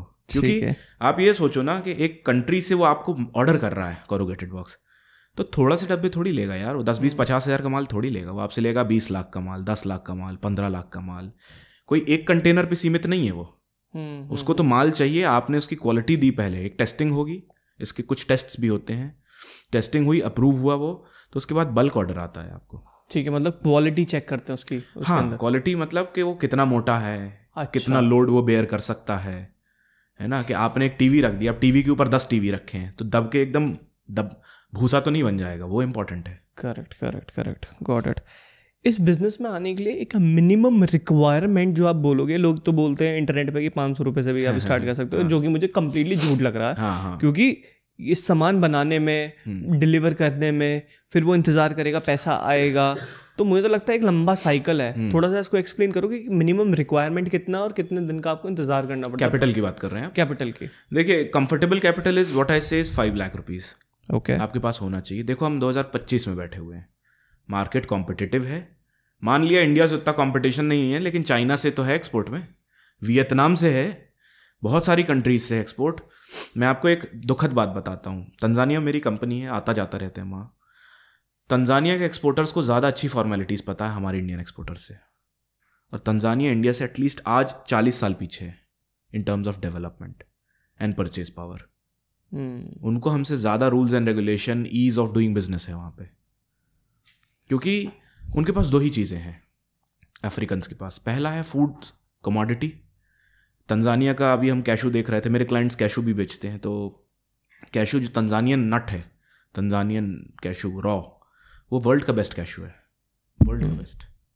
प्रोक्योर करना मेरे को आज अगर यहाँ पे 1 करोड़ का माल प्रोक्योर करना है, मुझे आधा घंटा लगेगा। मैं खेत के टाइम पे ही खरीद लूंगा उसको, जब वो खेत उग रहा होगा ना पेड़ से, तभी सस्ते में परचेज कर लूंगा।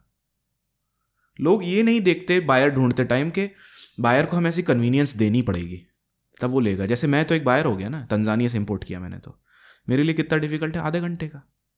अब वो अलग बात है कि तजुर्बा है, एक्सपीरियंस है, तो सारी चीज़ें मैनेजेबल हैं, ठीक है।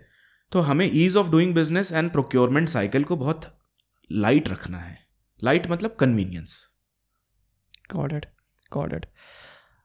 एक और सवाल मेरा है कि अगर मैं पूरा मन बना लिया कि मुझे ये वाला बिजनेस करना है, अब मुझे इसके लिए मैं सप्लायर तो ढूंढूंगा नहीं, मतलब जाके कि आपको माल चाहिए, आपको माल चाहिए, आपको माल चाहिए। हाँ। जो एजेंट रहते हैं, हाँ, या एजेंसीज बोल लेते हैं इनको, वो वहां तक कैसे पहुंचूंगा, वो क्या फॉर्मेट रहेगा? माल मतलब बायर का, सप्लायर का? जैसे फॉर एग्जांपल ये सप्लायर का, मतलब जैसे मैंने बॉक्स बनाया, अब मैं उन लोगों को कैसे ढूंढूंगा कि जो ये मेरा प्रोडक्ट वहां पे बेचेंगे? हाँ, देखिए, सप्लायर्स नहीं बेचेंगे, सप्लायर से आपको खरीदना है। We are the sellers, exporters are the sellers. Game हमारे पास है, सप्लायर के पास नहीं है, पहली चीज़। दूसरी चीज़, सप्लायर ढूंढने का इंडिया में बेहद बहुत आसान तरीके हैं। ईजिएस्ट इज़ पहला नेटवर्किंग, कि अगर आपका नेटवर्क है यूज़ करो। मैं हमेशा लोगों को कहता हूँ कि नेटवर्किंग पे इन्वेस्ट करिए। Your network is your net worth. लोग घरों में पड़े रहते हैं, आलस खा रहे हैं, इंटरनेट ने उनको रियलाइज़ नहीं होने दिया है कि भाई आप फ्री हो, you want to do and achieve something in life. आप उससे बाहर निकलो, नेटवर्किंग करो। पहला रास्ता तो ये है कि जो बोलता है, इनफैक्ट जो दिखता है वो बिकता है, जो बोलता है वो ज़्यादा बिकता है। तो नेटवर्क पे पहले इन्वेस्ट करिए, मिलिए लोगों से, नंबर 1, क्योंकि फिजिकल नेटवर्क से इंपॉर्टेंट कुछ नहीं है। नंबर 2, एक बिगिनर के लिए अगर आपको प्रोक्योरमेंट सीखना है तो ईजिएस्ट इज आप B2B पोर्टल्स पे जाके एज अ क्लाइंट क्वेरी डाल दीजिए। इंडिया में सबको व्यापार करना है, लोकल तो करना ही है। आपकी लीड डल गई वहाँ से वो आपको पिच करना चालू करेंगे। लेकिन ये बहुत बेसिक स्टेप है। इतना भर सोच लिया कि मैंने लीड डाली, मेरे पास सेलर्स की रिक्वायरमेंट आ गई तो वो मेरे सेलर हो गए, ऐसा नहीं है। ये सबसे बड़ी भ्रांति है। आपको फिर उनके पास जाके मिलना है। पहले एक इनिशियल फिल्टरिंग कॉल पे होगी कि भाई कहाँ से हो, क्या कर रहे हो। आप अपने डॉक्यूमेंट्स उनको दिखाते हो, वो अपने डॉक्यूमेंट्स आपको देते हैं। कहाँ से हो, क्या कर रहे हो, कितने टाइम से हो, किस इंडस्ट्री में हो, किस में जाना चाहते हो। मतलब trust building, mutual trust building. मैं आपके पास ऐसे ही आके चला हूँ, बोलोगे यार कहाँ से आ गया, और मैं ऐसे बिहेव करने लगूँ जैसे आप मेरे चाचा के लड़के हो, तो ऐसा नहीं होगा। वो बॉन्डिंग डेवलप करनी पड़ती है। इसमें कुछ हफ्ते, कुछ महीने का टाइम लगता है, क्योंकि सोर्सिंग आप सेट कर रहे हैं भाई। वो आपका पार्टनर इन क्राइम है। अगर उसने रेट ठीक नहीं दिए, क्वालिटी ठीक नहीं दी, तो बेचोगे क्या? करेक्ट, नहीं बिकेगा। कितना भी प्रॉमिस कर दो आप क्लाइंट को, बायर को, कि ये है वो है, फलाना ढिमकाना, बिकेगा ही नहीं। माल ही नहीं है तेरे पास भाई, क्या बेचेगा? ठीक माल नहीं है। उसको चाहिए था A, आपने दे दिया Z, वो गाली देगा अलग, दोबारा लेगा भी नहीं। आपके लिए आप क्या रिकमेंड करोगे कि जैसे आपने बताया गत्ते का हो गया, उसमें स्मेल हो सकती है, गल सकता है, नमी पकड़ सकता है, सेफेस्ट प्रोडक्ट क्या है जिससे आप बिगनर्स को कहते हो भाई ये करके चलो, आप अच्छे खासे प्रॉफिटेबल हो सकते हो? फिनिश गुड्स उठा लीजिए। आप हैंडीक्राफ्ट में जा सकते हो। हैंडीक्राफ्ट की पैकेजिंग बहुत आसान है, अच्छा मार्जिन है, कम क्वांटिटी में जाता है। मतलब कम कैपिटल में 5 से 10 लाख रुपए में स्टार्ट हो जाएगा आपका। 10 लाख रुपए लगा के आप 2-2.5 लाख रुपए आराम से महीने का बना सकते हो, लीस्ट साइड पे। और ये कोई ऐसा इंसान भी कर सकता है जो जॉब कर रहा है? हाँ, बहुत सारे क्लाइंट है मेरे फुल टाइम जॉब के साथ। इवन MNCs में है जो बॉन्ड पे है, जिनका मैं नाम नहीं ले सकता यहाँ पे। They are very successful, they are selling leathers, they are selling handicraft, they are doing shit, पता नहीं क्या क्या कर रहे हैं। कॉल घुमाना, बस कॉल घुमाना है, जूम पे आना है, सेल करना है, हो गया काम खत्म। लेकिन उसके बीच की cycle is the toughest one. Got it. इसमें ऐसा आपने बोला कि 90% लोग फेल हो जाते हैं, राइट? वो लोग फेल क्यों होते हैं, ये ज़रूरी जानना बहुत है, क्योंकि बहुत सारे लोग इस पॉडकास्ट को देख के स्टार्ट करेंगे, शायद आपसे भी कांटेक्ट करेंगे, लेकिन ऐसा क्या मैट्रिक्स है जिसकी वजह से वो फेल होता है, कि वो गलती ना करे? फेल क्यों होता है? Number 1 is desperation. चेहरे पे डेस्परेशन दिखती है। मैं 5 साल से उस इंडस्ट्री में, अगर मेरे पास कोई सेलर आ जाएगा ना, मैं उधेड़ खाऊंगा उसको, उधेड़ खाऊंगा मैं। मतलब लेफ्ट राइट सेंटर से फाड़ देंगे हम। चेहरे पढ़ना आते हैं ना, आपका काम ही ये है, दिन भर ये करते हो। डेस्परेशन। Number 2 is mindset. वो बिजनेस माइंडसेट से ज़्यादा मांगने वाला माइंडसेट, बेगिंग माइंडसेट रहता है। सर ऑर्डर ले लो, sir you want to buy something from me, sir you want to do this something for me, ऐसा वैसा फलाना ढिकाना। आप भी जानते हो कि मांगने से आज तक कुछ नहीं मिला है, किसी को कुछ नहीं मिला मांगने से। आपको वो गिर पड़ के कमाना ही पड़ा है, तब वो आपके पास आता है। Number 2 is mindset. उनके पास सेल्स माइंडसेट नहीं रहता है भाई, मांगने का माइंडसेट होता है। इसमें प्रॉब्लम क्लाइंट्स की नहीं है, लर्नर्स की नहीं है, टीचर्स की है। ये जो मेंटर्स बने घूम रहे हैं ना, वो आपको बायर फाइंडिंग की लिस्ट देंगे, embassy data, port data, custom data, लाखों के पोर्ट के वो हैं इसमें सॉफ्टवेयर्स जिसमें बायर्स लिस्ट मिलती है। और मैं आपको एक बात बताऊं इंटरेस्टिंग, ये जो पोर्ट डेटा मिलता है ना, ये अनएथिकल है बेचना इंडिया में। इस पर लॉ नहीं है। जिस दिन नियम आ गया जेल होगी। जिस दिन नियम आ गया, ये पोर्ट वाले सॉफ्टवेयर जो लाख 2-2 लाख के साल के बेच रहे हैं, जेल होगी इनको, क्योंकि वो एक लूप होल है वहां पे गवर्नमेंट का, छोड़ रखा है अभी। नहीं तो आप किसी का पर्सनल डेटा कैसे बेच सकते हो? दुबई का बेच के बताओ मेरे को। दुबई में आप बायर्स लिस्ट खरीद के बताओ लोकल की। इवन आपको अगर दुबई में व्हाट्सएप मार्केटिंग करनी है ना, तो आप बायर्स डेटा नहीं खरीद सकते। इतनी टाइट है गवर्नमेंट वहां की, UAE की, क्योंकि उनको प्राइवेसी मैटर करती है अपने क्लाइंट्स की, अपने सिटीजन्स की। इंडिया में क्या है, आपको पता है बायर्स लिस्ट 500 रुपये में मिलती है कि एक एक्स आइटम, जैसे कोरुगेटेड बॉक्स है, इसमें एक महीने में कितनी सेल परचेज हुई इंडिया में, 500 रुपये में मिल जाएगा। अब 500 रुपये में वो मिल रहा है तो is it really worth it? बड़ा क्वेश्चन। तीसरा, जो आपके मेथड लग रहे हैं, जो आपने पूछा ना फेल क्यों हो रहा है, जो आप मेथड लगा रहे हो सेल्स करने की, चीज़ें ढूंढने की, प्रोक्योर करने की, अगर भाई वो इतना सस्ता इफेक्टिव होता, 15-20 हज़ार का काम कर जाता, तो इंडिया में बेरोजगारी खत्म हो जाती ना भाई। तो मेथड्स में भी प्रॉब्लम है। और चौथा जो है एप्लीकेशन में भी प्रॉब्लम है, मतलब आप उसको अप्लाई कैसे करते हो, आपके अंदर डिसिप्लिन धेले भर का नहीं है।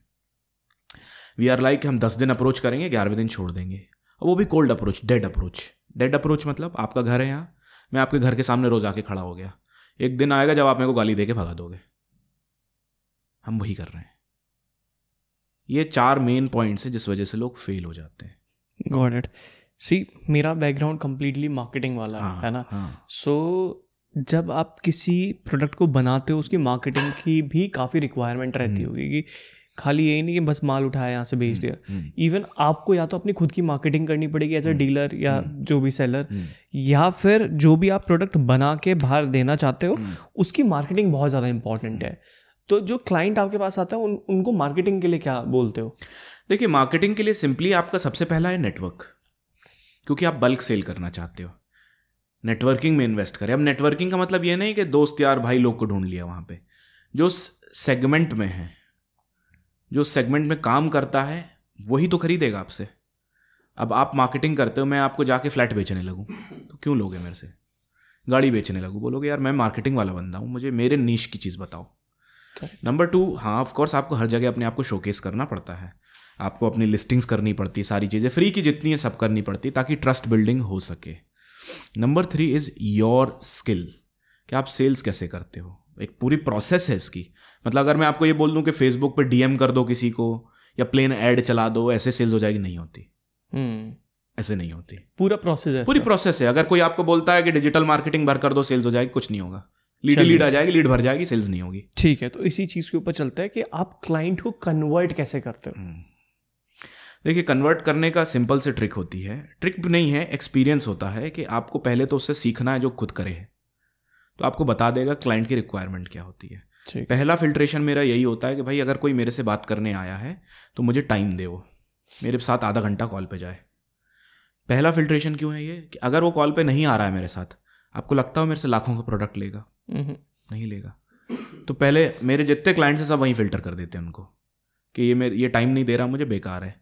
अब जब हम ईमेलिंग, एम्बेसी, लिंक्डइन, फलाना ढिकाना, गूगल पे जाते हैं, मैसेज करते हैं उनको, फेसबुक पे किसी के रैंडम डीएम में पहुंच जाते हैं, उसमें इंटेंट हमारा होता है, बायर का होता ही नहीं है। तो फिल्ट्रेशन आप कर ही नहीं सकते। जब तक आप फिल्ट्रेशन नहीं करोगे, कचरा नहीं छानोगे, क्वालिटी नहीं मिलेगी आपको। तो filtration is very important. Number 2, way to say yes, way to say no. मैंने जैसे आपको शुरू में कहा था कि मेरे पास अगर कोई सेलर आ जाए तो मैं खाक छान दूंगा उसकी। क्यों? क्योंकि मुझे मालूम है क्या पूछना है उससे, कहाँ बताना है, कहाँ उसको अटकाना है। मतलब अगर मुझे उसको मॉरली तोड़ना है ना तो मैं तोड़ दूंगा, 10 मिनट लगेगा।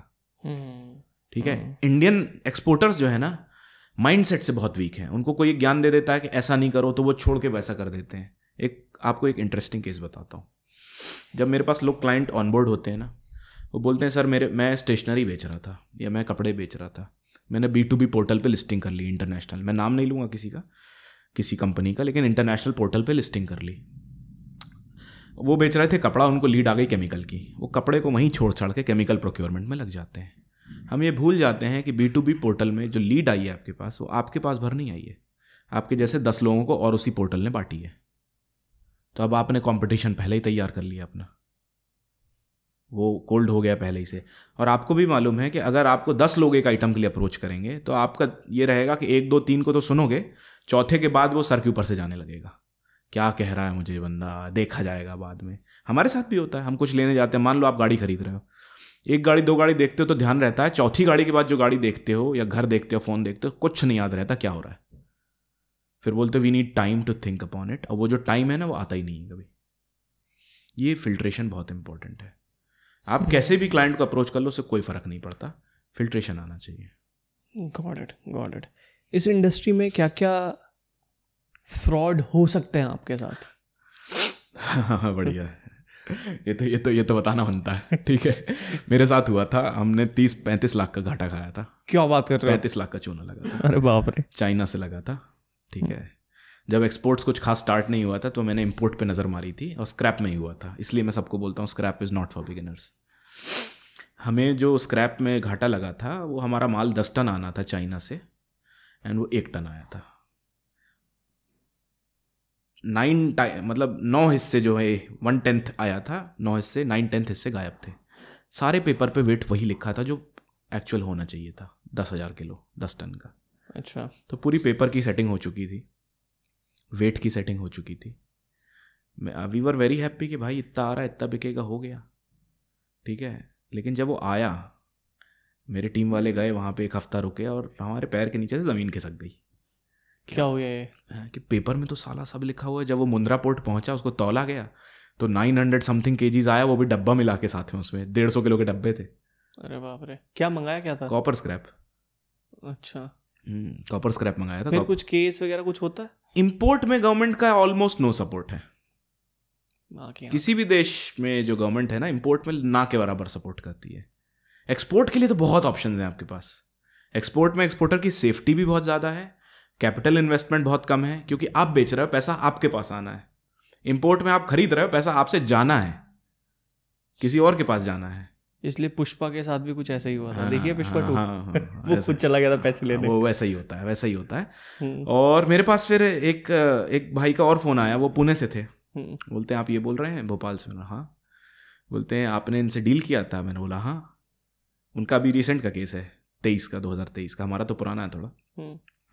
बोलते हैं उन्होंने आपका BL दिखाया मुझे, BL is the bill of lading. तो BL पे कभी विश्वास मत करना जो आपको BL दिखाते हैं। Everything can be forged if you don't know the inside secrets of the business. इसलिए सीखो उससे जो करता है, जो जानता है।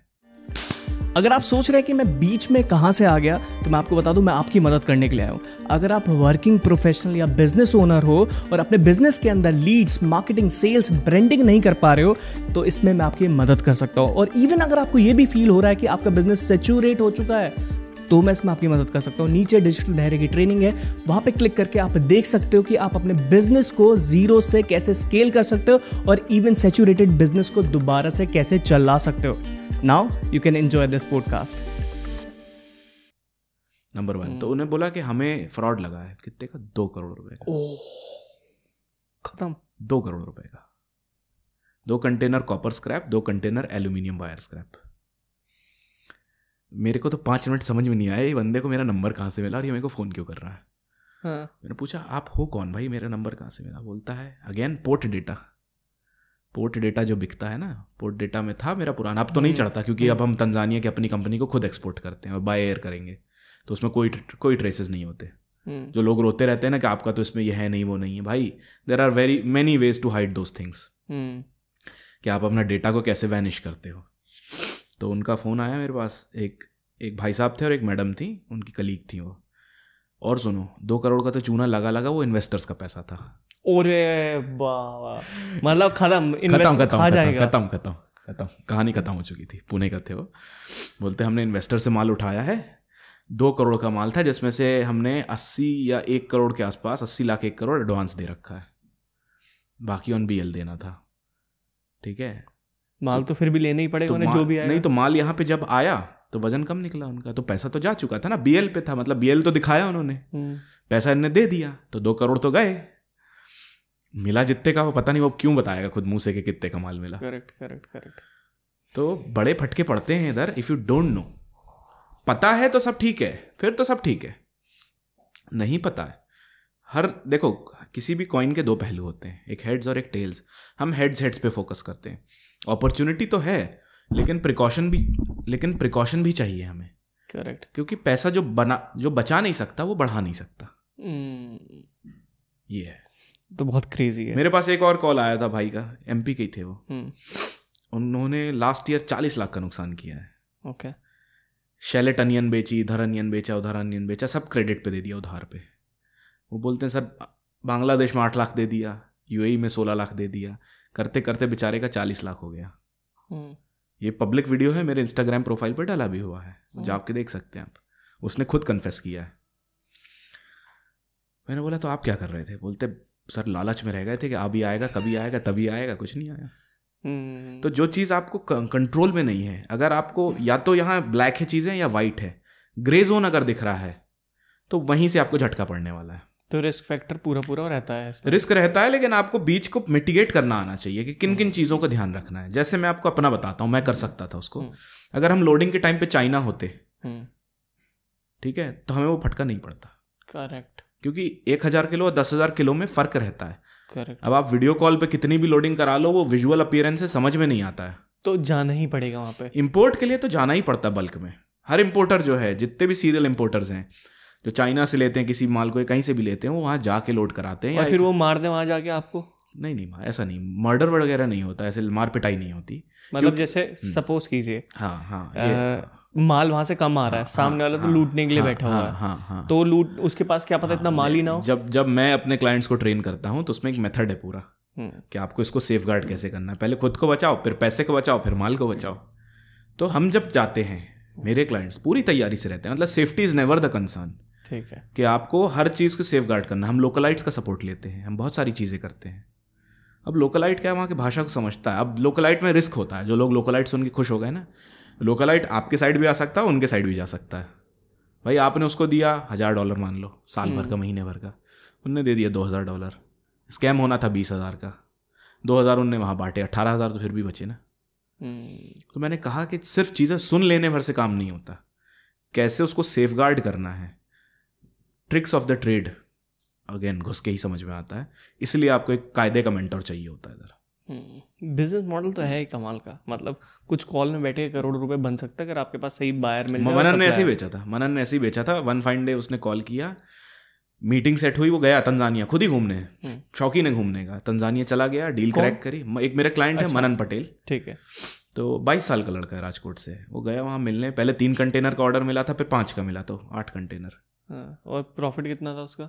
भाई कम से कम अगर 1 करोड़ में 20 लाख भी होगा तो 20% तो 20 लाख। 22 साल का लड़का, 22 लाख का प्रॉफिट है। तो चलो बढ़िया। अच्छा, और सुनो, 100% एडवांस।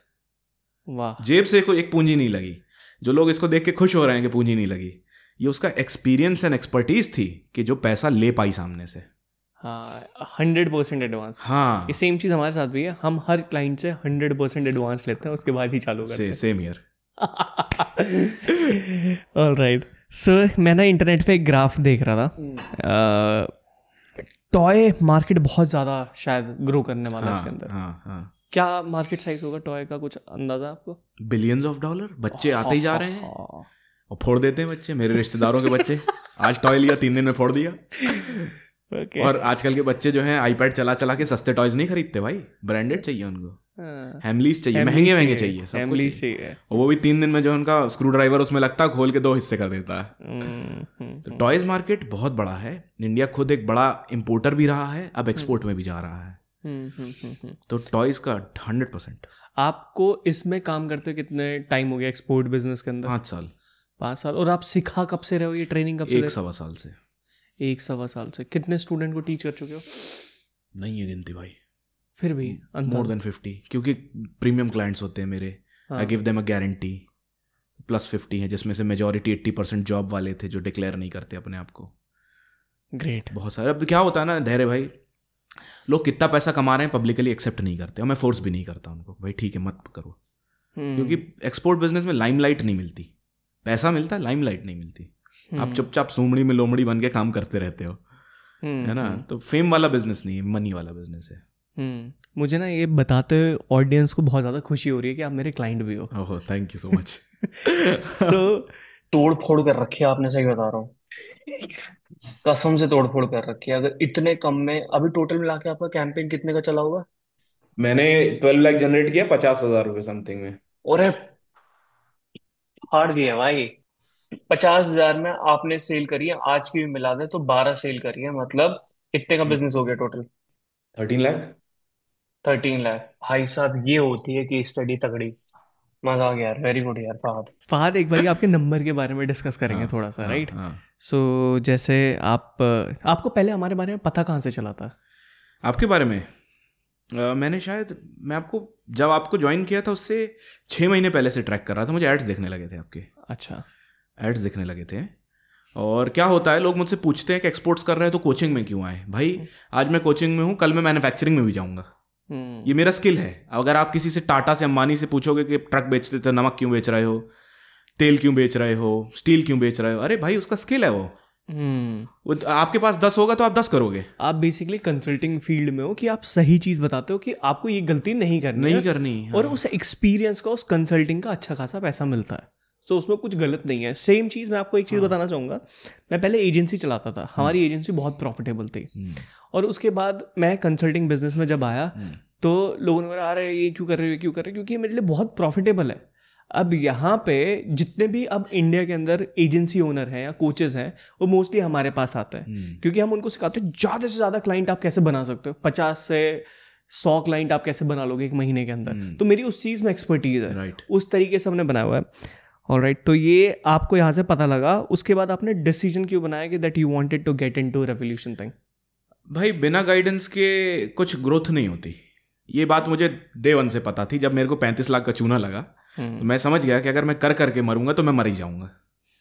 तो मुझे एक हैंड होल्डिंग प्रॉपर चाहिए है, जिसने खुद करा हो, पहली चीज़। दूसरी चीज़ जो मुझे करवा सकता हो, एंड तीसरी चीज़ ये है कि एक प्रोवन सिस्टम चाहिए था मुझे किसी भी चीज़ का। मैं आज कोई भी नया वर्टिकल चालू करता हूँ, कंसल्टिंग का हो, एक्सपोर्ट्स में प्रोडक्ट सिलेक्शन का हो, किसी भी चीज़ का हो, मैं पूरे इन्स एंड आउट्स उसके देखता हूँ महीनों तक। एकदम रैंडम डिसीजन नहीं होता कि आज मैंने पानी का गिलास उठा लिया तो ये बेचूंगा, नहीं। जब तक आप एक सर्टेन एक्सपीरियंस के बाद ये चीज़ें आती हैं, तभी आप उसको बेच के सक्सेसफुल होते हो। सेम चीज़ मेरे साथ था कि अगर मैंने कोई मेंटर बनाया ना, अगर वो मुझे बोले छत से नीचे कूदना है, ये 5th फ्लोर है, तो मैं एक बार भी सोचूंगा नहीं, मैं कूद जाऊंगा। मैं जो कह रहा है ब्लाइंडली फॉलो करूंगा।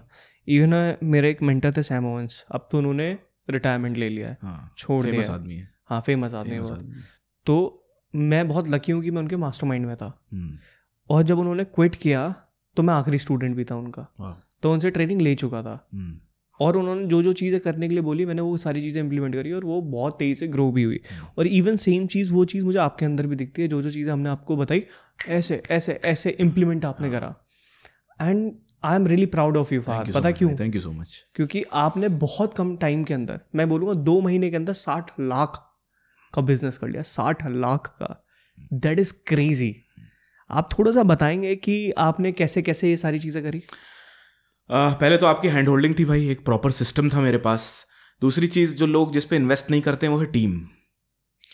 मेरा हमेशा से मानना है कि मैं अपने टीममेट्स पे जितना हो सके खर्चा करता हूँ, इवन अपने ऊपर भी। साल में मैं 5 से 10 लाख रुपए अपने ऊपर मिटाऊंगा सीखने के लिए, हर फील्ड में, क्योंकि वो 5 से 10 लाख में सीधा 0 बढ़ के मुझे नेक्स्ट ईयर मिलता है। अगर मैंने 5 लाख खर्चा किया है तो 50 मुझे मिल जाएगा। लोग अपने ऊपर इन्वेस्ट नहीं करते, उनको ऐसा लगता है कोई बिलियनर है तो बेवकूफ़ है, कोई मिलियनर है तो बेवकूफ़ नहीं। भाई वो तेरे से 100 कदम आगे है, वो चीज़ें आगे सोचता है, रिस्क लेता है, कंट्रोल्ड रिस्क लेता है, और उस पर इन्वेस्ट करता है। नंबर 3, एक एफिशिएंट टीम पे इन्वेस्ट करो। आपकी टीम चाहिए, सब चीज़ें आप नहीं कर सकते। जैसे मैं बोलता हूँ मैं सेल्स गाय हूँ, मैं मार्केटिंग गाय नहीं हूँ। मेरे को सेल्स आती है, लेकिन marketing, operations, accounts, logistics, handling, loading, फलाना ढिकाना, पूरी टीम है उसकी। प्रोक्योरमेंट की, मैं नहीं जाता कंटेनर के पास, मैं नहीं जाता सप्लायर से मिलने। सप्लायर को सिर्फ मैं अपनी शक्ल दिखाने जाता हूँ कि तुमने मेरे को देखा ना। अब जब से मैंने एक्जिम टाइटन स्टार्ट किया है, मेरा ट्रस्ट सप्लायर्स पे 10 टाइम्स बढ़ गया है। वो बोलते हैं कि हमने आपको देखा है, आपका न्यूज़पेपर में पब्लिशिंग है, आपका इधर है, आप AVP में आ चुके हो, आप यहाँ आ चुके हो, वहाँ आ चुके हो। क्रेडिबिलिटी है। अब वो चीज़ें क्या होता है ना, ये पर्सनल इमेज पे काम करना चाहिए लोगों को। इन्वेस्ट इन योर सेल्फ नहीं करते। उनको लगता है यार 2 लाख रुपए मेरे लिए बहुत बड़ा अमाउंट है। भाई वो 2 लाख तेरे को अगले साल 20 लाख दे देगा। उस पर इन्वेस्ट करो, उस पर टाइम दो, अपनी टीम पे इन्वेस्ट करो, टीम को ट्रेन करवाओ। लाखों हजारों के चीज़ें जिस पे इन्वेस्टमेंट होना चाहिए, खासकर आपके स्किल्स पे। सबसे इंपॉर्टेंट, आपका PC कितना महंगा उससे फ़र्क नहीं पड़ता, आपका दिमाग कितना महंगा, कितना शार्प है, उससे फ़र्क पड़ता है। आपके आइडियाज़ कहाँ से आते हैं। तो इसी को यूज़ करके आपका सिस्टम, टीम वर्क, जो बोला वो किया, ब्लाइंडली कुछ नहीं करना। क्योंकि मैंने पैसे ही इस बात के दिए कि ठीक है, नहीं होगा तो पूछ लेंगे भाई क्यों नहीं हो रहा, चेंज कर लेंगे थोड़ा सा। तो सेल्स का एक्सपीरियंस तो था मुझे, एक्सपोर्ट्स का, पिचिंग का भी था, लेकिन उसको इसने पॉलिश ही किया है। फहद, जो आप काम कर रहे हो ना, वो बहुत अच्छा काम कर रहे हो कि डायरेक्ट आप कंसल्टिंग देते हो कि किस तरीके से प्रॉफिट बनाना है, कि लॉस में नहीं जाना। Thank you. बहुत सारे जितने भी लोग हैं, अगर उनको इस काम को करना होगा, वो आपसे कैसे कनेक्ट कर सकते हैं? सिंपल सी प्रोसेस है, आप मुझे इंस्टाग्राम पे एग्जिम टाइटन्स के नाम से सर्च कर सकते हैं, उसमें जाके पूरी प्रोसेस डली हुई है। You can schedule a 1-on-1 call with me. एक प्रोसेस है, मेरी टीम बात करेगी आपसे, फिर मैं बात करूंगा। तो एक काम करते हैं ना, वो डायरेक्ट लिंक मैं अपने डिस्क्रिप्शन में डाल देता हूं। बिल्कुल, श्योरली, 100%। तो लोग आपको डायरेक्टली अप्रोच कर सकते हैं। It's very easy. देखो, डरने की बात नहीं है इस बिजनेस में, किसी भी धंधे में जिसकी जानकारी नहीं हो। एग्जाम्पल देता हूँ, आप सर्जन बनना चाहते हो लेकिन आपको सर्जरी नहीं आती, तो you are a murderer with knife. अब यहाँ आप बोल रहे हो कि यार बहुत कॉम्प्लेक्स है, नहीं भाई, तूने उस सर्जरी सीखी नहीं है, कॉम्प्लेक्स नहीं है। सेट प्रोसीजर्स हैं, उसमें भी फैन बट होते हैं। जब भाई सर्जरी होती है तो आदमी मर सकता है। क्यों नहीं मरता? क्योंकि उसको मालूम है कि जो मेरा मेंटोर है, मेरा जो डॉक्टर है, ही इज वेल ट्रेन्ड। आप उसकी ट्रेनिंग पे, आप उसके एक्सपीरियंस पे भरोसा करते हो। राइट। तो यहाँ पे भी आपको सेम करना है कि जब आपको घुसना है, देखो बिना गुरु ज्ञान नहीं होता भाई। ज्ञान होता है तो लाखों पड़ते, फटका सीधे पड़ता है और मार्केट से बाहर आते हो आप। राइट। 15-20-30 लाख रुपए का चढ़ावा बलि देते हो आप मार्केट में, सीधे मार्केट से एग्जिट होता है आपका। या तो कुछ लाख अपने ऊपर इन्वेस्ट करो, कितना भी जो इसका जो है वो इन्वेस्ट करो, लेकिन सीखो उस ट्रेड को। बिना सीखे नहीं हो सकता। अब कंपटीशन हाई है, जब तक आप सीखोगे नहीं, आपको क्या लगता है कब तक कर करके सीखोगे? लाइफ छोटी पड़ जानी है। करेक्ट। पता है, एक वो चीज़ आपके अंदर बहुत अच्छी है कि जब आपको अपॉर्चुनिटी दिखती है ना, आप एकदम पकड़ लेते हो। मेरे बैक एंड मास्टरमाइंड में लोग नहीं है ज़्यादा, कम लोग हैं, क्योंकि हम उन लोगों के साथ काम करने जाते हैं जो क्विक इम्प्लीमेंट करते हैं, और इसका भी पूरा प्रोसेस होता है कि कैसे वो हमारे पास आएंगे। आप एक उसमें से इंसान हो जिसने हमारा बैक एंड मास्टरमाइंड खरीद लिया, और सही टाइम पे आपने एकदम खरीदा चीज़ें देख के, and I am really proud of you. मैं श्योर हूँ कि मैं 1 करोड़ पर मंथ में पहुंचा दूंगा आपको। मैं 100% श्योर हूँ, थैंक यू सो मच, क्योंकि मैंने इसका पूरा मार्केट एनालाइज किया था आपके आने से पहले।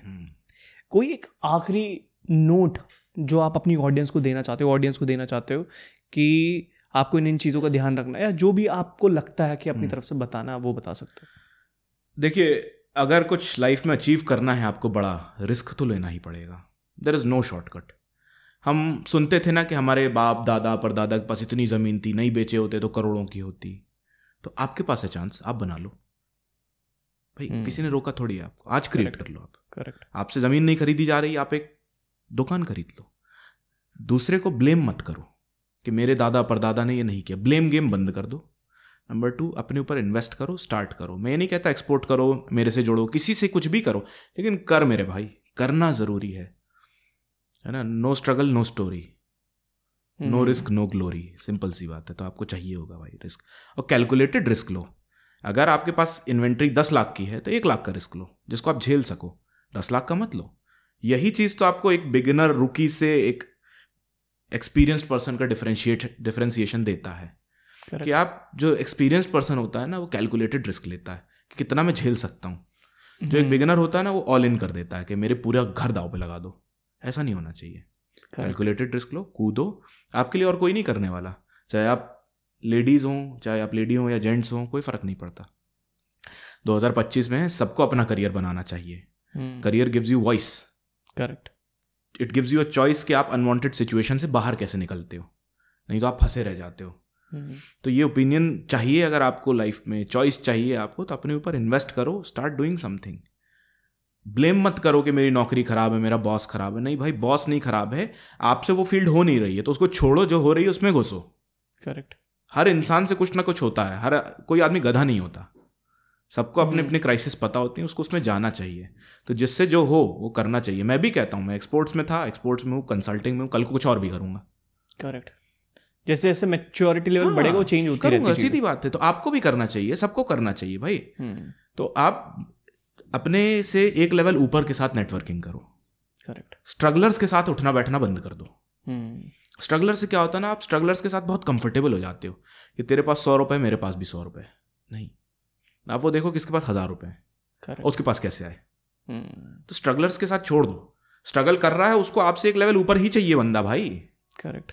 और आपको भी उसी से एक लेवल ऊपर चाहिए है, तो छोड़ो उसकी संगति।